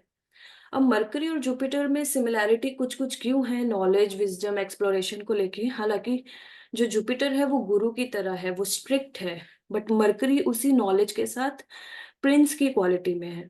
तो आज की क्लास के बाद मैं आपको कुछ टास्क दूंगी, जब भी नेक्स्ट क्लास होगी उससे पहले आप वो स्टोरीज रीड करना, तो आपको वो सिमिलैरिटीज क्यों हैं वो भी समझ में आएंगी। फ्लेक्सिबल है, खाना पीना बहुत पसंद है, घूमना पसंद है, डिफरेंट कल्चर्स, रिलीजन, सब कुछ एक्सप्लोर उन्हें करना पसंद है। लेकिन 5 के साथ ये अनस्टेबिलिटी आ सकती है कि अगर आप 5 की वाइब्रेशन को अच्छे से यूज नहीं कर रहे हो तो मनी जो है वो स्टक हो सकती है, कि आपने किसी को उधार दे दिया तो वो वापस लेने में प्रॉब्लम आ रही है। आपने एक घर में इन्वेस्ट कर दिया, लेकिन अगर आपने उसको बेच दिया तो दोबारा से उस घर को बनाना मुश्किल हो जाएगा, बिकॉज बहुत फ्लक्चुएशन में होता है। सन के सबसे नियर जो पहला प्लेनेट आता है दैट्स मरकरी, सबसे जल्दी अपना चक्कर वो पूरा करता है।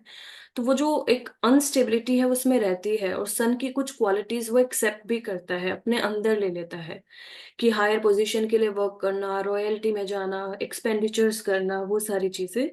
बट वो कहीं ना कहीं एक ड्रॉबैक इस नंबर के लिए भी आ जाता है, क्योंकि एक एनएच प्लैनेट है।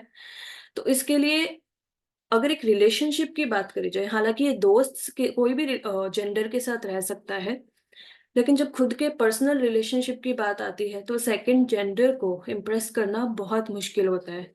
रिलेशनशिप उतने अच्छे से मैनेज नहीं हो पाते, और अगर शादी हो गई एक बार, वो चांस एक बार है, वेल एंड गुड है, बट अगर पार्टनर गलत निकला तो दोबारा सेटलमेंट पॉसिबल नहीं है, क्योंकि ये अनस्टेबल है मरकरी। तो जो मनी है ना, इनको एक कमीशन बेस्ड वर्क से करनी चाहिए, जहां इन्हें प्रोजेक्ट्स मिले, जहां पे ये बीच में काम करे, बिकॉज सेंटर में ये आता है नंबर।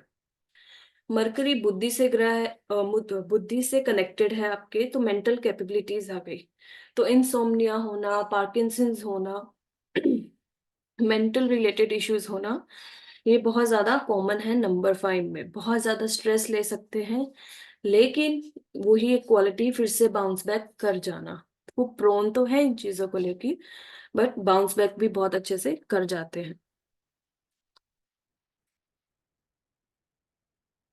नेक्स्ट नंबर है वीनस 6, जो आज की लाइफ में हम सबको चाहिए, बिकॉज जितने भी मटेरियली कनेक्टेड चीजें हैं, चाहे हमारी लाइफ में लग्जरी हो, मनी हो, कार हो, मटेरियल एस्पेक्ट्स हो, घर हो, ब्यूटी हो, हेल्थ हो, सब कुछ वीनस से कनेक्टेड है। अब जो वीनस है वो रोमांटिक सोल है, बोन हीलर है। जितने भी मेंटल केयर टेकर्स हैं वर्ल्ड में, वो नंबर 6 से कहीं ना कहीं गवर्न होते हैं, नर्चरल भी हैं। अब इसकी स्टोरी ये है, क्योंकि जुपिटर आपके देव गुरु हैं, जो गॉड्स के गुरु हों, तो वो जो उनमें जो क्वालिटीज हैं वो सारी वैसी हैं। वीनस जो है शुक्राचार्य से कनेक्टेड है, हमारी माइथोलॉजी से आते हैं, और वो दैत्य गुरु है। क्योंकि उनको सेम उपाधि नहीं मिल रही थी, तो उन्होंने उन लोगों को एक्सेप्ट किया जिनको कोई नहीं कर सकता, उन लोगों को भी शिक्षा दी जिनको कोई एक्सेप्ट करना ही नहीं चाहता, तो वो भी एक काफी अच्छी क्वालिटी है। 6 नंबर के लोग काफी काइंड कंपैशनेट होते हैं। घर में अगर कोई 6 नंबर वाला होगा तो काफी केयरिंग और नर्चरिंग होगा, हमेशा अपने लोगों के साथ कनेक्टेड रहना पसंद होगा, अपने रिलेशनशिप को लेके पॉजेसिव होगा, उनकी हेल्थ का ध्यान रखना उन्हें पसंद होगा। उनकी फैमिली और उनका जो लव रिलेशनशिप है वो ही उनके लिए वैल्यू करते हैं, तो अगर कोई उसके साथ मैस करता है तो ये उनको नहीं छोड़ते। तो जितनी भी मदर्स हैं जो अपने बच्चों को लेके बहुत पॉजिटिव होती हैं या अपने रिलेशनशिप को लेके, वो वीनस से गवर्न हो रही होती है। बॉलीवुड में ये नंबर सबसे ज्यादा चलता है। अगर आप देखो, हार्दिक पांड्या भी 3-3 अपनी जर्सी पे लिखता है। ये बहुत सारे ऐसे लोग हैं, शाहरुख खान का भी 6 से वो गवर्न होता है, उसका नंबर और नेम नंबर पूरा 6 पे आता है। लोग अपना नंबर, चाहे नेम नंबर हो या मोबाइल नंबर हो, उसको 6 पे लाना चाहते हैं, बिकॉज ये मनी को अट्रैक्ट करता है, ये लक्ष्मी से भी कनेक्टेड है। तो जितना भी ग्लैमर है, ब्यूटी है, लग्जरी है, एंटरटेनर्स हैं, क्रिएटर्स, आर्टिस्ट, ये सारा वीनस रूल करता है। नेचर में इनको टाइम स्पेंड करना बहुत पसंद है। क्योंकि मटेरियल एस्पेक्ट है, तो जितने भी इंटीरियर डिजाइनर्स होते हैं वहां पे नंबर 6 आता है, जो क्रिएटिवली कुछ करना हो। क्योंकि स्पिरिचुअल एस्पेक्ट में हमने पढ़ा था कि क्रिएटिव एक्सप्रेशन को रिप्रेजेंट करता है, क्रिएटिविटी, आर्टिस्टिक को। अगर हम वीनस की सरफेस देखें ना, वहां पे बोलते हैं ना डायमंड की बारिश होती है, बार बार जो उसकी सरफेस होती है ना, जितना एसिड रेनिंग वहां पे होता है, उसकी सरफेस फिर से सेम अपने आप को कर लेती है। तो जो लोग 6 से गवर्न होते हैं हमेशा अपनी एज से छोटे ही दिखते हैं। एक बेस्ट एग्जांपल है आपका आलिया भट्ट, मतलब उसको देख के कोई नहीं बोलेगा कि वो 30 इयर्स है, तो ये हमेशा अपनी एज से थोड़ा छोटा ही दिखते हैं। क्योंकि ये दैत्य गुरु रहे हैं, तो डिप्लोमेसी करना उन्हें अच्छे से आता है, कि अगर कोई इनका फायदा उठाना चाहता है या कोई ऐसी सिचुएशन है जहाँ पे इनको अपना काम निकलवाना हो, तो वहां पे डिप्लोमेटिक होना, झूठ बोल के काम करवाना, मैनिपुलेटिव हो जाना, टेम्पटेशंस या फिजिकल डिजायर्स बहुत ज्यादा होती है। क्योंकि इनकी पॉजिटिव साइड भी है, केयरिंग, नर्चरिंग, ये सारी चीजें। तो जितने भी हीलर्स हैं, डॉक्टर्स हैं, अकल्ट, नर्सिंग, टीचिंग, ये यहाँ पे जा सकते हैं। अकल्ट क्यों? बिकॉज इसकी एक स्टोरी है जो मैं आपको रीड करने के लिए बोलूंगी, तब आपको समझ में आएगा why they have the ability to tap in darkness.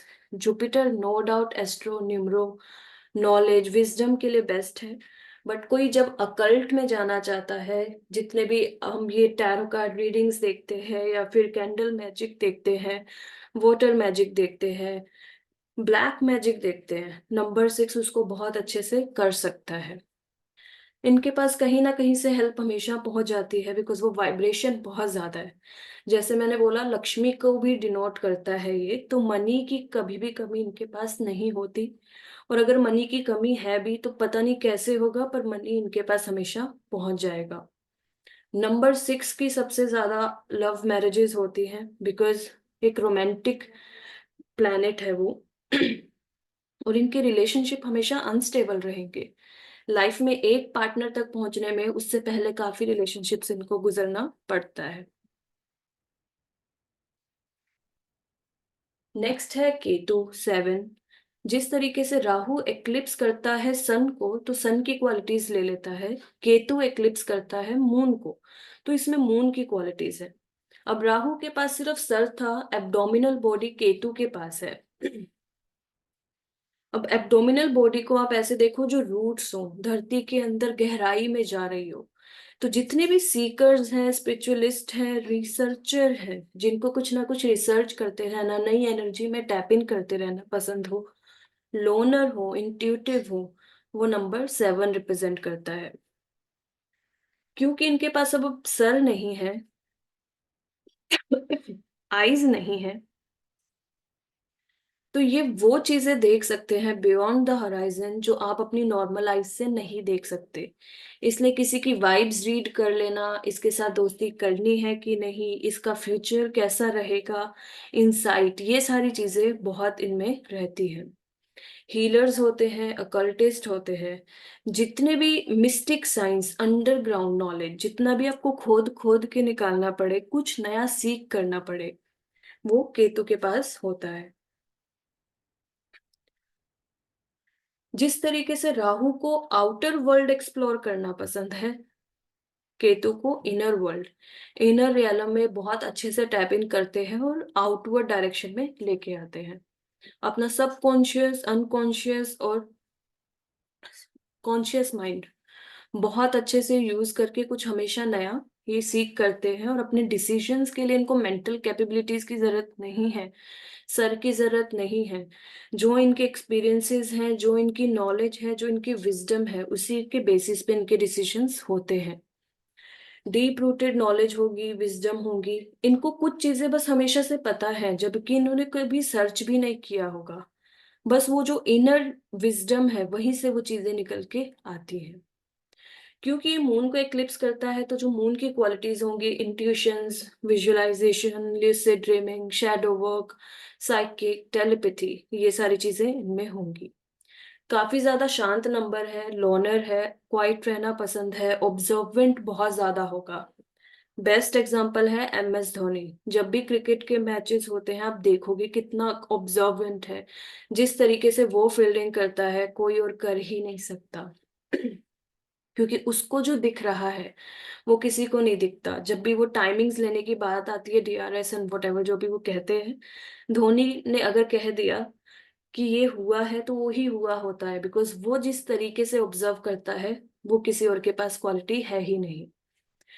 Different cultures, religions, इनको एक्सप्लोर करना, लैंग्वेजेस, मल्टीलिंगुअल होते हैं, नई नई कुछ पढ़ते रहना इन्हें पसंद होता है। क्योंकि इतने डीप रूटेड हैं, इतना इनर वर्ल्ड है कि कोई एंड नहीं है, एक इन्फिनिट है, एक पूरा पोलैरिटी उनका। तो सीक्रेट कीपर्स बहुत होते हैं, इतने ज्यादा सीक्रेट्स इनके पास होंगे कि किसी को पता भी नहीं होगा। लेकिन जब ये अपनी नेगेटिव साइड पे जाते हैं, क्योंकि अब इनके पास हेड नहीं है, तो जब इनकी एनर्जीज मिसडायरेक्टेड हुई, कुछ गुस्सा आया, कुछ नेगेटिव इन्फ्लुएंसेस हुए, तो ये अपनी लाइफ में एमलेस हो जाते हैं। जब इनके पास रिसर्च करने को कुछ नहीं है, ढूंढने को कुछ नहीं है, पढ़ने को कुछ नहीं है, तो ये अपना टाइम वेस्ट करते हैं। मैरिड लाइफ अफेक्टेड रहता है, बिकॉज कोई बाउंड्री या मी टाइम अगर नहीं होगा तो ये उस रिलेशनशिप में नहीं रह सकते, बिकॉज लोनर का नंबर है। तो अगर हर टाइम इनके आसपास कोई वाइब्रेशंस, एनर्जीज, फ्लक्चुएशंस चलते रहेंगे, तो इनकी एनर्जीज अफेक्ट हो जाती है। अगर कोई फॉरेन सेटलमेंट के लिए देखना चाहता है, तो सबसे बेस्ट नंबर होते हैं उसके लिए 6 और 7। और 7 इसलिए क्योंकि केतु ही जहां पे आप बोर्न हुए हो आपको वहां से उठा के नई जगह लेके जाता है। तो 7 आपको हेल्प करता है फॉरेन सेटलमेंट्स के लिए भी। क्योंकि स्पिरिचुअलिटी है, एक पोलैरिटी है, इन्फिनिट पोलैरिटी है, कोई एंड नहीं है, तो वो एक डिटैचमेंट क्रिएट हो जाता है। अपनी खुद की जर्नी पे चले जाते हैं, अपनी सीकिंग पे चले जाते हैं, तो वो डिसैटिस्फिकेशन अगर कोई अपने मटेरियल वर्ल्ड में है तो उसके लिए अच्छे से वर्क नहीं करेगा। सॉलिट्यूड में रहना इन्हें पसंद होगा, रिजर्व्ड होंगे और रेस्टलेस हो जाएंगे अगर कोई इनकी एनर्जीज को और टैप इन करने की कोशिश करेगा या अफेक्ट करने की कोशिश करेगा।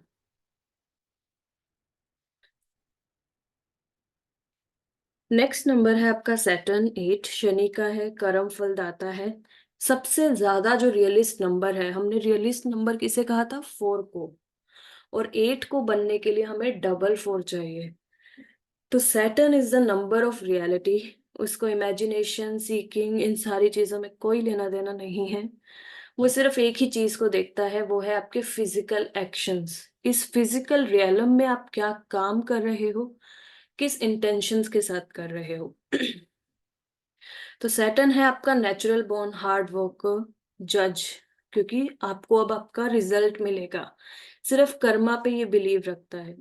क्योंकि सैटर्न के साथ क्या है, अगर हम इसे थोड़ा सा टिल्ट कर दे तो इन्फिनिटी का नंबर है। 2 पोलैरिटीज हैं, या तो ये बहुत ज्यादा डाउनवर्ड रह सकता है या एकदम राइज कर सकता है। इनकी जो फर्स्ट हाफ लाइफ होगी बहुत ज्यादा स्ट्रगल से भरी रहेगी, बहुत ज्यादा एक्शंस इनको लेने पड़ेंगे। यस, सौरव गांगुली है, आई गेस पीएम मोदी का भी यही नंबर है। क्योंकि सैटर्न रियलिस्ट है, फिजिकल रियलम को रिप्रेजेंट करता है, और आपकी बॉडी की जो फिजिकल रियलम है वो है आपका स्केलेटन्स, आपके बोन्स। तो जितने भी नंबर 8 से गवर्न होते होंगे इनको चोट बहुत लगती होगी, हड्डियां बहुत बार टूटी होगी, गिरते पड़ते ये हमेशा ही रहते हैं। लेकिन ये हार्डवर्क का नंबर है, तो जितना ये हार्डवर्क करते हैं, जितना अपना ये एनर्जी पुट इन करते हैं, फिजिकली एफर्ट्स देते हैं, उतना ही लाइफ में ये अचीव करते हैं। अकॉम्प्लिशमेंट्स बहुत रहती है, बिकॉज इनको जो फिर लाइमलाइट मिलती है वो अलग लेवल की होती है। सॉरी, मेंटल स्ट्रेंथ बहुत है, बिकॉज इतने रियलिटी चेक्स इन्हें मिल जाते हैं कि ये दूसरों को ऐसे ही भाप जाते हैं कि ये काम करेगा कि नहीं। प्रॉब्लम से ज्यादा इन्हें रिजल्ट ओरिएंटेड होना पसंद है, कि प्रॉब्लम तो है ही है क्योंकि इनकी लाइफ में हमेशा से है, बट उसको सॉल्व कैसे करना है ये नंबर 8 बहुत अच्छे से करते हैं।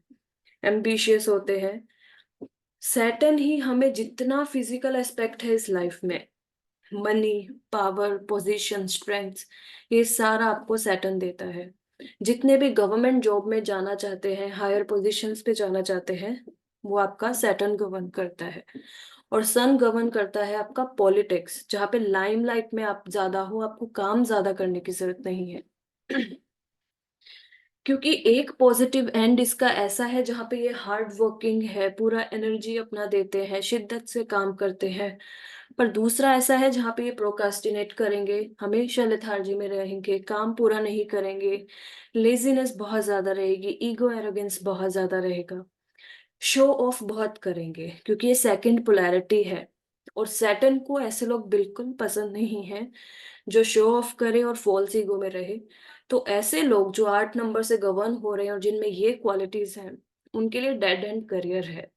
पूरी लाइफ उनकी गरीबी में निकल जाएगी, थोड़ा बहुत मेहनत करके निकल जाएगी, बट वो लाइफ में कभी राइज नहीं कर पाएंगे। इसलिए जिस मोमेंट आप अपनी फॉल्स ईगो को छोड़ते हो, सिर्फ अपने एक्शंस पे बिना किसी को नीचा दिखाए आप काम करते हो, उतना ही लाइफ में आप उतनी जल्दी ऊपर जाते हो। अब 8 का क्या रोल है, ये इसकी स्टोरी है आपके सन के साथ, बिकॉज जो सैटर्न है वो सन के ही बेटे हैं। इसके पीछे की स्टोरी ये है कि जो सन की वाइफ होती है, उन्हें कहीं जाना होता है, तो वो अपनी शैडो सेल्फ को छोड़ के वहां चली जाती है। तो उसी शैडो सेल्फ से सैटर्न का जन्म होता है। अब जो सन है इतना ब्राइट है, इतना लाइट है, तो वो काफी ज्यादा गोरे होते हैं अपनी पर्सनैलिटी में, उनका कलर बहुत ज्यादा वाइट होता है। और जब सैटर्न पैदा होते हैं तो वो उन्हें रिजेक्ट कर देते हैं कि ये मेरा बेटा हो ही नहीं सकता। इस वजह से ये कर्म फल दाता है कि आपका कलर क्या है, आप कौन सी कास्ट से हो, आप क्या काम करते हो, कोई मैटर नहीं करता, सिर्फ आपका हार्ड वर्क। सन से बेशक लाइफ शुरू होती है लेकिन खत्म सैटर्न पे आके ही होगी। इन दी एंड आपने क्या एक्शंस लिए वही मैटर करता है। तो जो लोग सैटर्न से रूल होते हैं 8 नंबर से, अगर वो किसी के कलर का मजाक उड़ाते हैं, किसी की पोजीशन का मजाक उड़ाते हैं, और सैटर्न लेबर क्लास लोगों को रूल करता है, जितने भी गली में साफ सफाई वाले हैं, मिस्त्री हैं, जितने भी जिनको समाज में छोटा काम बोला जाता है, अगर ऐसे लोगों को वो मजाक उड़ाते हैं तो सैटर्न ऐसे कभी लोगों को लाइफ में अपवर्ड डायरेक्शन में जाने ही नहीं देता। तो नंबर 8 की सबसे बेस्ट रेमेडीज है सबको इक्वली लेके चलना। जितना आप लेबर क्लास लोगों की हेल्प करोगे उतना ही सैटर्न आपका स्ट्रोंग होगा, और उतने ही बेनिफिट्स, उतने ही रिजल्ट्स, उतने ही आउटकम आपको जल्दी मिलेंगे। लाइफ में जिसको सक्सेस, नेम, फेम चाहिए वो सैटर्न आपको देता है, लेकिन उसका एक ही चीज है, हार्ड वर्क। चीजें डिलेड होंगी, स्लो होंगी, बट वो प्रॉमिसिंग है अगर आप अपनी काम को लेके पक्के हो तो। पेशेंस जो है हर स्टेज पे आपका चेक किया जाएगा, सिर्फ अपने अच्छे काम आपको करने हैं। ट्रायल्स, जस्टिस जितना भी है ये सैटर्न गवर्न करता है। सैटर्न के साथ यही है, या तो आप जीरो हो या हीरो हो, और जीरो, आप शुरू ही जीरो से होते हो। 8 नंबर वाला कभी भी हीरो नहीं होगा। उसकी फैमिली अलग लेवल पे हो सकती है बट उसकी जो खुद की पर्सनल लाइफ होगी वो सफर कर रही होगी। तो सैटर्न अगर आपके साथ है तो कहीं ना कहीं आपके कार्मिक पैटर्न्स को देख के वो आपके पास आया है, आपको चेक करने आया है कि अब आप किस तरीके से एक्ट करोगे। तो यहाँ पे गिव अप नहीं करना है। टफ लाइफ रहेगी, बहुत ज्यादा रिस्ट्रिक्शंस, लिमिटेशन, बाउंडेशंस होंगी, दूसरों से इन्फ्लुएंस नहीं होना है, खुद एक्शंस यहाँ पे लेने हैं। यहाँ पे अपनी चीजों को लेके रिस्पॉन्सिबल रहना है, जितना फिजिकल वर्क आप कर सको आपको करना है। लेकिन सैटर्न के साथ, नंबर 8 के साथ, उसके नेगेटिव एंड पे है ग्रीडी, स्टबर्नेस हो जाना, आर्ग्यूमेंटेटिव हो जाना। बिकॉज इतना लाइफ में फेस कर लिया है कि अब आप दूसरों को वैल्यू करना भूल जाते हो। आपको लगता है कि जितना मैंने सहा है उतना कोई और सह ही नहीं सकता। तो वो एक, जब ईगो फिर से वो आप में आई, सैटर्न आपको और नीचे ले जाएगा। तो यहाँ पे बेस्ट है यूज करना ब्लू और purple colour, plus Hanuman ji सबसे बेस्ट है नंबर 8 के लिए, रेमेडी के लिए। बिकॉज जब रावण ने सैटर्न को, शनि को बंदी बना लिया था, और जब राम जी ने, हनुमान जी वहां पे गए थे और उन्होंने पूरी लंका को आग लगाई थी, तो सैटर्न वहां से रिलीज हो पाए थे। तो बेस्ट रेमेडीज हैं हनुमान जी का, जितना आप जाप करो, जितना उनको अपनी लाइफ में एड ऑन करो। लास्ट है नंबर 9, मार्स। मार्स में सबकी एनर्जी है, मिस्टिकल नंबर है, इसकी वाइब्रेशन इतनी ज्यादा है कि इसको समझ पाना बहुत मुश्किल है। मार्स है प्लस मंगल है, तो हनुमान जी के कैरेक्टरिस्टिक्स तो होंगे ही। तो कमांडर होना, ह्यूमैनिटेरियन होना, दूसरों की हेल्प करना, हमेशा आगे चल के काम करना। बिकॉज जितनी भी सेना थी उनके लीडर हनुमान जी थे, कहीं ना कहीं सबको साथ लेके चलते थे। तो जितने भी लोग आर्मी में, पुलिस में, फिजिकल वर्क में ज्यादा रहते हैं, बाकी नंबर के रेमेडीज भी साथ साथ करते जाएंगे, बट जो भी मेन थे वो मैंने आपको बताए हैं। चैरिटेबल होना, करेजियस होना, ये नंबर 9 की क्वालिटीज हैं। ये एक ही मोमेंट पे क्रिएशन और डिस्ट्रक्शन का नंबर है, बिकॉज जो मार्स है उसको भूमि पुत्र भी कहा जाता है। धरती का एक हिस्सा जब अलग हुआ तब मार्स बना था। तो जो 9 नंबर वाले लोग होते हैं, कहीं ना कहीं इनको अपनी फैमिली से दूर रहना ही पड़ता है, अपनी मदर से थोड़ा सा दूर रहना पड़ता है। अदरवाइज मदर के साथ बहुत प्रॉब्लम होती है, लड़ाइयाँ होती रहेंगी, सेटिंग नहीं होंगी, एक स्टेबिलिटी पे नहीं ला पाते हैं। क्योंकि अब नंबर 9 है, सब कुछ यहाँ पे डिसॉल्व हो रहा है। तो नंबर 9 जिसके पास भी है उसके पास चांस है मोक्षा के लिए, कि अपनी स्पिरिचुअल जर्नी को एक्सप्लोर करके, क्योंकि स्पिरिचुअलिटी का मतलब एक यही चीज नहीं है कि अब डिटैचमेंट या योगिक में चले गए। सबके लिए स्पिरिचुअलिटी अलग अलग तरीके से वर्क करती है। मार्स के लिए क्या है, जितना आप ह्यूमैनिटेरियन रहोगे, जितना आप अपने नंबर की एनर्जी को अच्छे से यूज करोगे, आपके लिए वो मोक्षा का कारण बच सकता है। बहुत सेल्फलेस होता है, फॉरगिविंग होता है, बहुत ज्यादा फ्रेंडली होते हैं, साथ में जनरस बिहेवियर होते हैं। अब मंगल की एनर्जी है, हनुमान जी की है, तो फिजिकल एनर्जी बहुत ज्यादा होती है इनमें। तो कभी कभी काम डाउन करने के लिए अगर ये ब्लड डोनेशन करते रहे, अगर बहुत ज्यादा एक्सेसिव एनर्जी है, तो यहाँ पे ब्लड डोनेशन एक इनकी रेमेडी है जो इन्हें करनी चाहिए। या फिर मंदिर में जाके ट्यूसडे के दिन लाल कलर का सिंदूर चढ़ाना, बिकॉज आपने अपने में से वो रेड कलर दिया है, तो भी वो एनर्जी थोड़ी बैलेंस्ड होती है। फाइटर्स होते हैं, स्ट्रगलर्स होते हैं, कभी भी गिव अप नहीं करेंगे।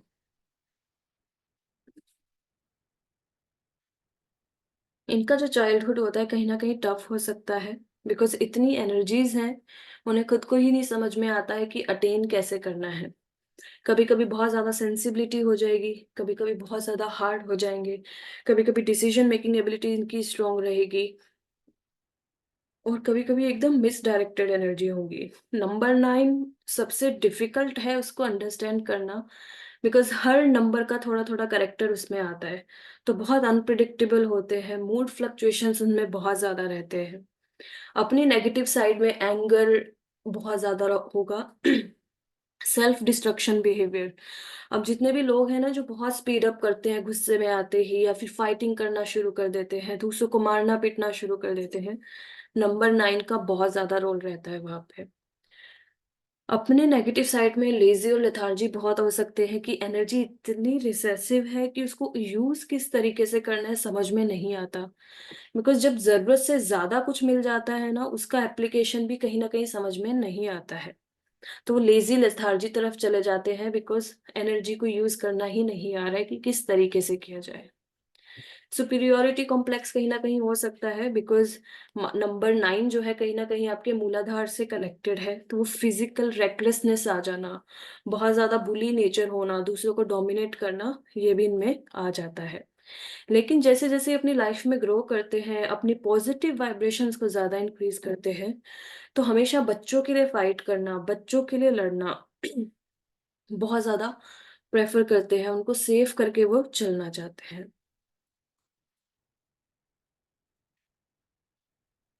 ये 9 नंबर्स में रहता है, लेकिन हम मास्टर नंबर्स भी यहाँ पे रीड करते हैं। अगर ये मास्टर नंबर आपके लाइफ पाथ में आ गए या फिर आपके पेनिकल साइकिल्स में आ गए, तो हम इसको ऐड ऑन नहीं करते। जो सबसे कॉमन है that's your 11, 22, 33, 44 is the rarest number, और बहुत ही कम होगा जो किसी में वो आएगा। और 44 नंबर रिप्रेजेंट भी करता है कार्मिक नंबर को, बिकॉज उसका सम अप होके 8 आता है। तो जिसका भी 44 नंबर आएगा बर्थ डेट ऐड करने पे, तो बहुत ज्यादा कार्मिक पैटर्न्स को रिप्रेजेंट करता है। जिस तरीके से हर नंबर की स्ट्रेंथ है, वीकनेसेस है, पॉजिटिव नेगेटिव्स हैं, तो एडवांटेजेस और डिसएडवांटेजेस भी होंगी, और उस पावर्स को कैसे यूज करते हो। मास्टर नंबर्स रिप्रेजेंट करते हैं एक स्पिरिचुअल सिग्निफिकेंस को, उनकी वाइब्रेशंस बहुत ज्यादा हाई होती है। तो यहाँ पे 44 और 55 सबसे रेयरेस्ट हैं, बहुत कम लोग उन्हें कंसिडर करते हैं, बट जो कोर नंबर्स हैं वो हमेशा रहते हैं 11, 22 एंड 33। इनका क्या सिग्निफिकेंस है? जो आपका 11 है वो इंट्यूटिव मास्टर है या स्पिरिचुअल मैसेंजर। क्यों? बिकॉज जब हम 11 को ऐड करते हैं तो नंबर आता है 2, अगेन मून की वाइब्रेशन। बट ये मून बना कैसे? 2 सन को ऐड करने पे, तो वो जो कुछ नया मिलके यहाँ पे बना है वो बहुत अलग होगा। यहाँ पे जो मून की एनर्जीज होंगी बहुत ज्यादा हाइटेंड होंगी, सन की तरह बहुत ज्यादा लाइमलाइट में होंगी। तो जितनी भी 2 की एनर्जीज है वो यहाँ पे आते ही एक्सपेंड हो जाएंगी नंबर 11 में। तो बहुत ज्यादा हाइटेंड इंट्यूशंस होंगे, ल्यूसिड ड्रीमिंग होंगे, स्पिरिचुअल इंसाइट रहेंगे, और स्ट्रॉन्ग कनेक्शन रहेगा स्पिरिचुअल रियलम से। बार बार कुछ एहसास होते रहना, कुछ सपनों में दिखते रहना, एंजल नंबर्स दिखते रहना, सामने वाले के लिए गाइडेंस आते रहना, बहुत फ्लक्चुएटिव एनर्जीज यहाँ पे रहती है नंबर 11 पे। 22 नंबर होता है मास्टर बिल्डर का, क्योंकि अभी हमने पढ़ा कि नंबर 4 क्या था? रियलिस्ट, प्रैक्टिकलिटी, चीजों को ऑर्गेनाइज करना। तो यहाँ पे अब जब मास्टर नंबर 22 आया तो उसका सम अप हमने किया तो 4 बना। तो यहाँ पे वो चीजें 4 के लिए बहुत ज्यादा हाइटेंड हो जाएंगी। प्रैक्टिकलिटी में रहना, प्रिसीजन में रहना, परफेक्शन ढूंढते रहना, चीजों को मैनिफेस्ट करते रहना, out of the box thinker होना, ऐसी ऐसी चीजें ढूंढ के लाना जो कोई सोच भी नहीं सकता। और बहुत ग्रैंड आइडियाज उनके पास रहते हैं। और तीसरा मास्टर नंबर है आपका 33, जिसे हम मास्टर टीचर कहते हैं। हालांकि वैदिक न्यूमरोलॉजी में सिर्फ 3 और 6 को एंटी माना जाता है। आप उसको एंटी लेके चल सकते हो अपनी प्रैक्टिसेस में, बट मेरे लिए वो एंटी नहीं है, because 369 is the number of higher energies. Even जब आपको मास्टर टीचर बनना है, 6 लाने के लिए आपको 33 चाहिए ही चाहिए। तो ये एसोसिएटेड होता है हीलिंग एंड कंपैशनेट के साथ, स्पिरिचुअल गाइडेंस के साथ। अब यहाँ पे दोनों की एनर्जीज हैं, आप अकल्ट में भी टैप इन कर सकते हो, लेकिन एथिक्स के साथ।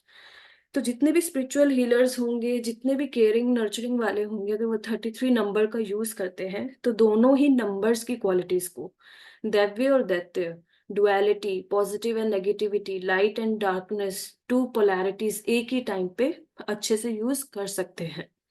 अपलिफ्ट कर सकते हैं खुद को भी और दूसरों को भी। हालांकि ये जो मास्टर नंबर्स हैं, जब आपके लाइफ पाथ और पिनिकल नंबर्स में आते हैं, जो हम आगे रीड करेंगे, वहां पे इसे एडअप नहीं करते हैं। इसे एडअप करते हैं जब ये आपके मोबाइल में हो, आपके नेम नंबर में हो, या फिर आपका बर्थ डेट। अगर कोई 11 को बोर्न हुआ है, फॉर एग्जाम्पल कोई 11 जून को बोर्न हुआ है, तब हम इसे एज अ मास्टर नंबर नहीं लेंगे, तब हम इसे एडअप कर देते हैं। लेकिन पूरी बर्थ डेट ऐड करने पे 11 आता है, तब हम इसे ऐड नहीं करते, तब हम इसे एज अ मास्टर नंबर ही लेके चलते हैं। तो आज के लिए इतना ही था। कोई भी डाउट है, कुछ भी क्वेरी है, देन आप पूछ सकते हो।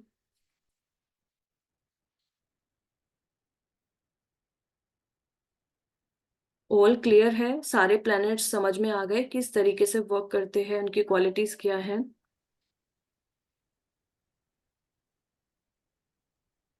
काफी हद तक तो क्लियर हुआ है।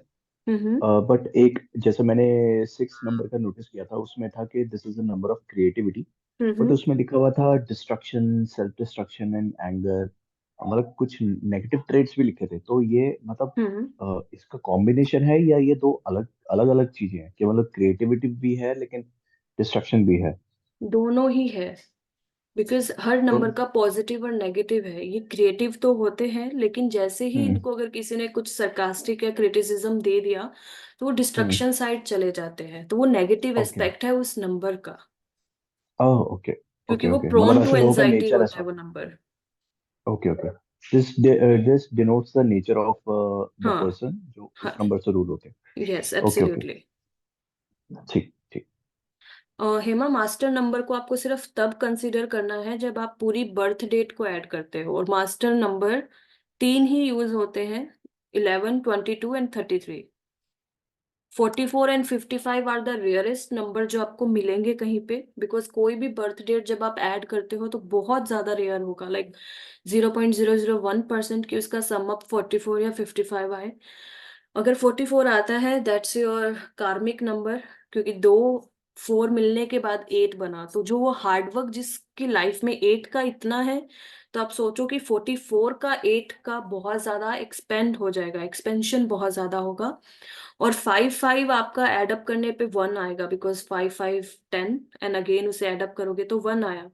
तो ये कहीं ना कहीं नंबर्स की जो क्वालिटीज हैं उसको एक्सपेंड कर देती है। अगर किसी का 5 5 भी आया तो मरकरी की क्वालिटीज तो रहेंगी, बहुत ज्यादा फन लविंग एडवेंचरस होगा, लेकिन उसको अपनी लाइफ में वो हाई राइज भी चाहिए, तो वो उसके लिए डिफिकल्ट हो जाएगा। तो spiritual numbers, sorry masters numbers, mainly जो सबसे कोर नंबर हैं 11, 22 एंड 33 को ही कंसिडर किया जाता है। उसके बाद अगर कोई डबल डिजिट नंबर आता है तो आप उसे सिंगल डिजिट पे ला सकते हो। मैम जी किसी का बॉर्न अगर 22 को हुआ है या 11 को हम्म है तो उनको कंसिडर नहीं करेंगे? नहीं, उनको मास्टर नंबर्स कंसिडर नहीं करेंगे। उनको बर्थ नंबर में जब कोई है जिस दिन आप बोर्न हुए हो उसको आप सिंगल डिजिट पे लाओगे। लेकिन अगर आपके ये पूरा बर्थ डेट ऐड करने पे, यानी आपका बर्थ डेट, आपका मंथ, आपका ईयर ऐड अप करने पे मास्टर नंबर्स आते हैं, तब आप उसे ऐड अप नहीं करते। तब आप उसे एज अ इन्हीं नंबर्स को, मास्टर नंबर्स को ही कंसिडर करके चलते हो। और हम 3, 9 और 6 का क्या बता रहे थे, वो कंफ्यूज हो गई थोड़ा। 369 इज द नंबर। इनकी जो वाइब्रेशन होती है, जो पिरामिड हम इमेजिन करते, राइट, अपने उधर टैरो में 369, वो हायर स्पिरिचुअल कॉम्बिनेशंस हैं। जिसको भी 369 की एनर्जी टैप इन कर लेता है वो डिफरेंट डायमेंशंस में टैप इन कर सकता है। तो ये जो 3 नंबर्स होते हैं ये एक ही फैमिली के हैं, हालांकि वैदिक में इनको एंटी माना जाता है, बट इन जनरल जो 369 की पावर होती है वो मैनिफेस्टेशन के लिए ज्यादा यूज की जाती है। तो फिर उनकी एनर्जी को टैप इन करने का मतलब केवल डेट ऑफ बर्थ और something else? Date of birth, मतलब इनको कैसा टैप इन करना है ये 369 को? मेडिटेशन के अकॉर्डिंग, लाइक राइटिंग मेडिटेशंस भी होते हैं कि आपने मॉर्निंग में 3 टाइम्स लिखा, देन नून में 6 टाइम, देन रात को 9 टाइम्स। जब आप अपनी मेडिटेशन कर रहे हो तो फर्स्ट 3 मिनट्स डिफरेंट है, देन 6 मिनट्स पे डिफरेंट जा रहा है, देन 9 पे डिफरेंट जा रहा है। तो इन तीनों की एनर्जीज को जब आप मिक्सअप करते हो, प्लस इससे रिलेटेड एक निकोला टेस्ला का बहुत अच्छा वीडियो है 369 को लेके मैनिफेस्टेशन पे, वो मैं आपको शेयर कर दूंगी। उसको जब आप सुनोगे आपको बहुत ज्यादा क्लैरिटी मिलेगी कि 369 एक दूसरे के साथ कैसे अच्छे से ये वर्क सब वो करते हैं। मैथमेटिकली आ जाता है 369 का yes, formula? Because numerology you know that सारे नंबर बेस्ड हैं, numbers are related to maths, और मैथ्स यूनिवर्स का लैंग्वेज है। तो 369 आपको एक्चुअल मैनिफेस्टेशन में हेल्प करता है, इस फिजिकल रियलम से बाहर निकलने में, दूसरी डायमेंशंस में टैप इन करने में हेल्प करता है। हाँ जी हरिप्रिया।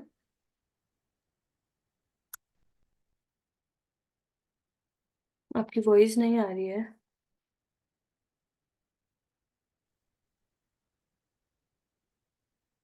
Hello ma'am. हाँ जी। तो मैम जो मार्स के कैरेक्टरिस्टिक्स बताए ना आपने, जी। अ, उसमें एक था eternal moksha and the end of the cycle, तो hmm. End of the cycle का क्या बताता है? End of the cycle is the same thing कि आपका जो फाइनल हो सकता है कि आप यहाँ पे मोक्षा के लिए आप रेडी हो।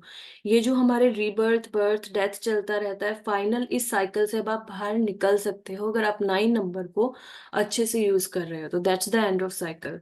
एक न्यू जर्नी शुरू कर सकते हो सोल लेवल पे। बट ये स्पिरिचुअल एस्पेक्ट्स है उसके। अगर कोई स्पिरिचुअलिटी के एस्पेक्ट पे लेके जाके उसको यूज करना चाहता है देन वो डेफिनेटली कर सकता है। Okay ma'am, thank ji, you. Thank you so much. Ma'am ji, Neelam, good evening. Hello, good evening Neelam, कैसे हो आप? मैम हम ठीक है, हैप्पी न्यू ईयर पहले तो आपको। थैंक यू सो मच, आपको भी। Thank you ma'am. मैम जैसे 9 नंबर का आपने बताया, हम्म तो मैम ये कैसे मतलब मैम कर सकते हैं कि जैसे हम्म कि कंप्लीट नंबर है आपको, हम्म है ना, तो इस कंप्लीशन को पाया कैसे जा सकता है, क्योंकि बीच में ऑब्स्टिकल्स तो बहुत मिलेंगे और मिलते भी हम्म हैं। हम्म कोशिश पूरी होती है लेकिन नहीं हम्म हो पाती है, क्या करा हम्म जाए, लिथार्जिक बहुत हो जाते हैं मैम। आप नंबर 9 हो। हाँ, September 9, मंथ में 9 है। 1991, एग्जैक्ट 9, पूरा 4 बार 9 आता है। रिपीटेटिव नंबर्स होने में अलग है, पर बर्थ और आपके लाइफ पाथ में वो अलग तरीके से यूज होता है। जब वो रिपीटेशंस में आ जाता है तो उसके जो मीनिंग्स हैं वो बदल जाते हैं। वो मेनली आपके करेक्टरिस्टिक्स के लिए हो जाते हैं कि नंबर की फ्रिक्वेंसी कितनी ज्यादा आपके पास हो गई है तो वो किस तरीके से बिहेव करेगा आपकी लाइफ में। हम्म। तो फिर भी मैम कैसे, मतलब कि अगर हम हम्म रिपीटेड नंबर है लेकिन हम्म अगर हम केवल 9 भी लेके चल रहे हैं तो है तो हम्म मार्स की एनर्जी ना मेरे अंदर, बिल्कुल। और वो पूरा फाइनलाइज है, मतलब कि उसके अंदर हर एक की क्वालिटी, उसके अंदर सन भी है, उसके अंदर हम्म सैटर्न भी है यार, हम्म उसके अंदर कनिंगनेस भी है, मर्क्यूरी हम्म भी है, उसके अंदर राहु भी है कि आइडियाज प्लानिंग, लेकिन एक्टिवेशन किसी का नहीं हो पाता है। ये बड़ी प्रॉब्लम है मैम मेरे साथ। देन आप नंबर 1 से स्टार्ट करो। नंबर अच्छा। 1 की जो क्वालिटीज हैं उसको थोड़ा आप अपनी लाइफ में एड ऑन करना शुरू करो। थोड़ा सा आप अपने आप को एक्टिव रखो, क्योंकि कुछ चीजें हमें रेजिस्ट करके करनी पड़ती है, बिकॉज हमको तो जो मिला है वो मिला है, बट हमारे पास फ्री विल भी है, राइट? तो यस मैम। आप उन चीजों को अप्लाई करना शुरू करो। जब आपको लगे आप सन की वाइब्रेशन में अब आ गए हो, तो मून में जाओ, बिकॉज 9 नंबर के लिए वो सब कुछ इसीलिए ही मुश्किल है क्योंकि इसको हर नंबर की जर्नी को जीना पड़ता है। तो जब आप उस जर्नी को अपनी लाइफ में शुरू कर देते हो तो ठीक है, मतलब कि हमें अब शुरुआत 1 नंबर से लेकर के फिर वो 1 से 9 की जर्नी पूरी करनी पड़ेगी। यस, बिल्कुल। ठीक है। मतलब कि पहले सन की क्वालिटीज़ अंदर लाएँ कि सन की जैसी एनर्जीज़ हों, फिर हम्म। मून है, फिर जुपिटर, फिर जो भी हैं यस, जैसे। ठीक। बिल्कुल। जैसे हम स्पिरिचुअल एस्पेक्ट रीड कर रहे थे ना कि फर्स्ट इज जी। Your physical body. Yes ma'am. तो अगर आप नंबर 9 हो ना, तो आप अपनी पहले फिजिकल बॉडी पे ध्यान देना शुरू करो, हेल्दी लाइफस्टाइल अपनाओ। जी। जैसे ही आप उसकी एनर्जी में आ जाओगे, तो सेकंड है आपके इमोशंस। आप अपने आप को इमोशनली हील करना शुरू करो। जैसे ही आप अपने आप को इमोशनली हील करते हो, तो आप देखोगे ऑटोमेटिकली आपका नॉलेज और विजडम डिफरेंट लेवल पे चला जाता है। और जैसे जी। ही नॉलेज आपका एक्सपेंड हुआ, आप उसको रैशनली कैसे यूज करोगे, कैसे अप्लाई करोगे, वो शुरू हो जाएगा। Yes then ma'am. जैसे ही आप वो एप्लीकेशन शुरू करते हो, यू नो दैट कि अब फ्रीडम का टाइम है। वो जो हुँ। पूरी जर्नी को आप स्पिरिचुअली लेके जाओगे ना, बिकॉज आप जो पूछ रहे हो वो स्पिरिचुअल एस्पेक्ट पे है, नॉर्मल लोग नहीं पूछते हैं वो। यस मैम, तो यस जब आप मैम। वो स्पिरिचुअल अंडरस्टैंडिंग को लेके चलोगे ना नंबर्स की, और एड ऑन करते जाओगे इस जर्नी को, तो ऑटोमेटिकली आप देखोगे जो आपके नंबर 9 की वाइब्रेशन है, जो आपकी लाइफ में इम्पैक्ट है, वो बहुत डिफरेंट हो जाएगा। ठीक है मैम, बिल्कुल। अब हम ट्राई करेंगे। Thank you ma'am. Thank you so much. Hema, किसी भी नंबर की एनर्जी को एक्टिवेट करने का मतलब है उससे जुड़े काम करना, और प्लस उसकी रेमेडीज जब हम आगे रीड करेंगे, उस नंबर की वाइब्रेशन को हम अपनी लाइफ में कैसे इंक्रीज कर सकते हैं, प्लस आपके लकी नंबर्स क्या हैं, आपको वो नंबर्स करना चाहिए भी कि नहीं, वो भी डिपेंड करता है। हालांकि एंटी नंबर्स हैं, अनलकी नंबर्स हैं, फेवरेबल है, नॉन फेवरेबल है, दैट्स ऑल गुड कि आप दूसरों को जब गाइडेंस में लेके जा रहे हो, बट अपनी स्पिरिचुअल जर्नीज पे हो तो हर नंबर की वाइब्रेशन को एक्टिव रखना जरूरी है। और जैसे जैसे आप नंबर समझते जाते हो, उसको थोड़ा थोड़ा एक्टिवेशन जरूरी है। बिकॉज बोलते हैं ना, ब्लैक कलर अवॉइड करो, ब्लू कलर अवॉइड करो, बट रियलिटी में क्या ब्लैक को अवॉइड करना पॉसिबल है? हमारे हेयर ब्लैक कलर के हैं, पूरा यूनिवर्स डार्क कलर में है, हमारे जितने भी गोड्स हैं डार्केस्ट कलर में है। हर कलर को, हर नंबर को थोड़ा थोड़ा बैलेंस करना अपनी स्पिरिचुअल जर्नी में सबसे बेस्ट है। हाँ जी, एके।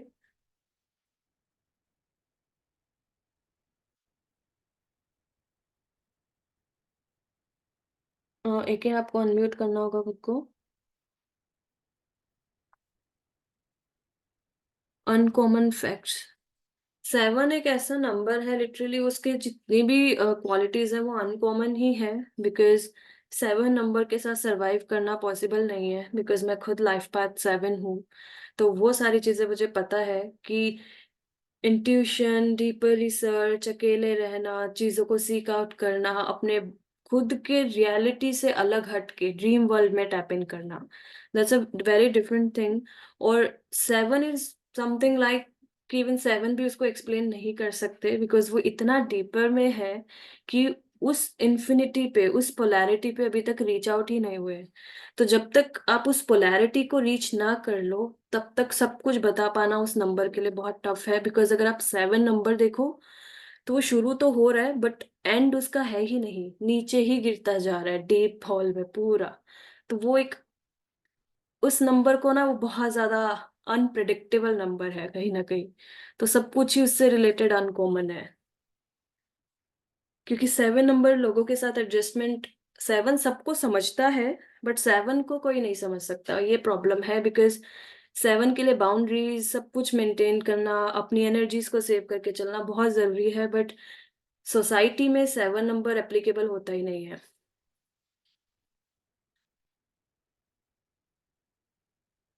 एब्सोल्युटली, इवन इंट्यूशन भी नहीं होगा तो अपने आप नॉलेज, बस कुछ पता होगा। आपसे कोई भी क्वेश्चन पूछेगा, आपको ऑटोमेटिकली बस पता है, उसको आपका सोर्स नहीं पता, सोर्सिंग नहीं पता कहाँ से है, बट वो चीज़ है। रिपीटेटिव 7 की वाइब्रेशन अलग हो जाती है, बिकॉज कोई भी नंबर जब बहुत ज्यादा हो जाता है तो उसकी स्ट्रेंथ वीकनेस में भी कन्वर्ट हो जाती है, और उसको हम आने वाली क्लासेस में लर्न करेंगे। आज की क्लास से कोई डाउट है?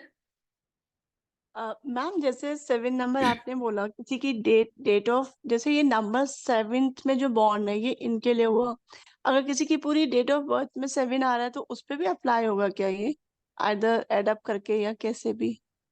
किसी की जब बर्थ डेट 7 है तो उसकी वो पर्सनालिटी, वो किस तरीके से उसका नेचर होगा, किस तरीके से सोशली एक्टिव होगा, उसको रिप्रेजेंट करता है। बट जब पूरा बर्थ डेट एड अप करने पे आता है तो ऑटोमेटिकली वो इंटेंसिफाई हो जाता है, बिकॉज उसकी डेस्टिनी वो नंबर बन चुकी है। ओके पर्सनैलिटी नंबर इज सिर्फ उसकी पर्सनैलिटी इनर कोर तक लिमिटेड है, but destiny is like no end exploration. जब तक उसकी लाइफ इस फिजिकल रियलम में खत्म नहीं होगी वो हमेशा चलता रहेगा। इसलिए psychic number, your birth number, जिस दिन आप बोर्न अप हुए हो, वो पर्सनैलिटी, वो ट्रेट्स आप में हो सकते हैं, लेकिन अगर वो लाइफ पाथ में आ जाता है तो वो इंटेंसिफाई हो जाता है, देन वो आपकी जर्नी है। ओके जी। Okay ma'am. Okay, thank you so much guys. Then next class आपकी ट्यूसडे या वेडनेसडे को होगी, तो मैं आपको एक दिन पहले ही उसके बारे में इन्फॉर्म कर दूंगी। तब तक मैं आपको ये फाइल शेयर कर रही हूँ, आप पूरा फाइल रीड कर लीजिएगा। थोड़ा होमवर्क मैं आपको दूंगी प्लैनेट से रीड करने के लिए, उसको थोड़ा रीड करना, ताकि और प्लैनेट्स आपको अच्छे से समझ में आए कि वो बिहेव क्यों कर रहे हैं। देन नेक्स्ट क्लास में हम अपना साइकिक नंबर कैसे कैलकुलेट करना है, बर्थ नंबर को नंबर कंपाउंड नंबर, वो सारी चीजें करेंगे। फर्स्ट क्लास प्लैनेट्स पे इसलिए थी क्योंकि पूरा न्यूमरोलॉजी 9 नंबर पे ही डिपेंड करता है, और 9 नंबर्स आपके प्लैनेट से एसोसिएटेड हैं। तो जितनी पकड़ आपकी प्लैनेट्स को लेके होगी, प्लैनेट्स की अंडरस्टैंडिंग को लेके होगी, उतना ही बेस्ट आप न्यूमरोलॉजी में कर सकते हो और एस्ट्रो में भी। हालांकि पूरा नॉलेज ले आना पॉसिबल नहीं है, बट जितना आपको पता होना चाहिए उतना मैंने दिया। अब यहाँ से आपकी खुद की भी रिसर्च शुरू होगी, थोड़ी थोड़ी प्लैनेट्स को लेके, अंडरस्टैंडिंग्स को लेके कि उसको कैसे रीड करना है। तो यहाँ पे आपके घर में जिनका भी नंबर हो 1 to 9 या एडअप करने पे है, अब आप उनको रीड करना शुरू करो, बिकॉज जितनी भी आपकी केस स्टडीज होती है वो अलग है, बट जो आपके आसपास लोग रहते हैं उनको आप बचपन से देख रहे हो, जानते हो बहुत लंबे टाइम से, तो आपको हर वो ट्रेट समझ में आएगा जो इस प्लैनेट से एसोसिएटेड है। मैम हाँ जी हेमा। जब मैम स्टार्टिंग में इसने बताया था कि बहुत टाइप की न्यूमरोलॉजी होते हैं, जो हमने हम्म शेल्डन वाला जो हमने बताया था, हम्म जो अभी हम पढ़ रहे हैं वो कौन सी न्यूमरोलॉजी से मतलब है? जो हम कर रहे हैं ज्यादा वो है शेल्डियन एंड चाइनीज न्यूमरोलॉजी। दोनों एक्यूमुलेटिव है या डिफरेंट? दोनों का बैलेंस्ड मिक्सचर है, बिकॉज जो प्रिडिक्शंस हैं, नंबर्स की नॉलेज है, वो किस तरीके से वर्क करते हैं, उनकी एनर्जीज क्या है, वो शेल्डियन बेस्ट है, प्रिडिक्शन वहां से बेस्ट आती है। और जो रेमेडीज हैं, जो चार्ट किस तरीके से प्रिपेयर करना है, कौन सा साल बेस्ट रहेगा, फेवरेबल ईयर्स, ये सारी चीजें ये चाइनीज से बेस्ट आती हैं। और वैदिक बहुत ज्यादा टफ है, बट वो इतना एप्लीकेबल नहीं है आज के टाइम पे, बिकॉज अभी जो करंट एनर्जी है, हम एक्वेरियस एज में है, अर्थ जिस एनर्जीज पे भी वर्क कर रहा है वहां पे वैदिक इतनी एप्लीकेबल नहीं हो पाती है, बट वहां की जो रेमेडीज हैं प्लैनेट से रिलेटेड वो बहुत अच्छे से वर्क करती है। और मैम जैसे आपने बताया नंबर 9 का, हम जैसे जो चाइल्ड डिफिकल्ट होता है, उनके हम्म मदर्स को प्रॉब्लम्स होती है, हम्म तो जैसे मेरा सन है वो बहुत छोटा है, अभी हम्म 2+ का है, हम्म तो उसके लिए भी सेम चीज एप्लीकेबल होगी क्योंकि वो भी इतना छोटा है तो? एब्सोल्युटली, बिकॉज हम कभी डिसाइड नहीं कर सकते कि हम कौन से दिन पैदा होंगे या कौन से नंबर्स हमारे साथ होंगे, तो वो हम हमेशा अपने साथ लेके आते हैं, तो वो हमेशा एप्लीकेबल है। और मदर से प्रॉब्लम का मतलब ये नहीं है कि मदर को कुछ प्रॉब्लम होंगी या ये चीजें, बट क्योंकि वो एनर्जीज इतनी ज्यादा है, अब आपको पता है कि आपका बेटा नंबर 9 है, तो वो जो भी एक्शंस अपनी लाइफ में ले, तो वो एक अंडरस्टैंडिंग आपको ऑटोमेटिकली क्रिएट हो चुकी है कि आपको उसके साथ कैसे बिहेव करना है, और वो जिस तरीके से बिहेव कर रहा है वो ऐसा क्यों कर रहा है, तो आप उसको बैलेंस कर सकते हो। लेकिन जिन लोगों को नहीं पता कि नंबर 9 को मैनेज कैसे करना है, तो ऑब्वियसली वहां पे काफी ज्यादा डिस्टरबेंस क्रिएट होती ही है। और इसको मैनेज करना थोड़ा प्रॉब्लम होता है, नथिंग। बिल्कुल। लेकिन अब जैसे जैसे आप नंबर 9 समझते जाओगे और उस पर वर्क करते जाओगे तो आप उसको अच्छे से बैलेंस कर पाओगे, बिकॉज जितना भी हम डिवाइन साइंसेस पढ़ते हैं वो एक अंडरस्टैंडिंग के लिए है, इसके लिए नहीं कि हम किसी को चेंज कर सके। बिकॉज अब आपको पता है कि आपका बेटा नंबर 9 है, वो 9 से गवर्न हो रहा है, वो एनर्जीज हैं, इस वजह से वो ऐसा है, राइट? तो अब आपको पता है ऑटोमेटिकली, तो अब आप उसको एक्स्ट्रा एफर्ट्स नहीं करोगे चेंज करने को, बट मैनेज करने को ट्राई करोगे। हाँ मतलब मेरा मेन पॉइंट यही था कि वो छोटा है, उसके लिए एप्लीकेबल होगा, यानी कि कुछ चीजें कहते हैं कि बच्चों में एप्लीकेबल नहीं होती, सो दैट मैं सोचेंगे बुरा चीज बच्चों के लिए एप्लीकेबल है नहीं। नंबर्स जिस मोमेंट पे आप बोर्न हुए हो आपके लिए तभी से वो एक्टिव है। मतलब बर्थ टाइम भी डिपेंड करता है न्यूमरोलॉजी में। नहीं, न्यूमरोलॉजी में सिर्फ आपका बर्थ डेट, बर्थ टाइमिंग आपका एस्ट्रोलॉजी में आ जाता है, हाँ। बिकॉज वहां पे आपको पूरा स्क्रीनशॉट चाहिए होता है सोलर सिस्टम का कि कौन सा प्लेनेट कहाँ है, वो अलग ही है। बट न्यूमरोलॉजी में सिर्फ आपका डेट ऑफ बर्थ और उसके अलावा आपका नेम, ये ज्यादा जरूरी है जी। Okay guys, then thank you so much for joining today. Then मैं आपको क्लास से एक दिन पहले इन्फॉर्म कर दूंगी, देन नेक्स्ट क्लास जब हम रखेंगे। Thank you so much. Thank you so much ma'am. Thank you so much Rahul, thank you so much thank you Gautam, ma'am, thank you thank you ma'am, bye. Everyone, thank you Rita thank you ma'am, ma'am. Thank you Neelam, bye guys, take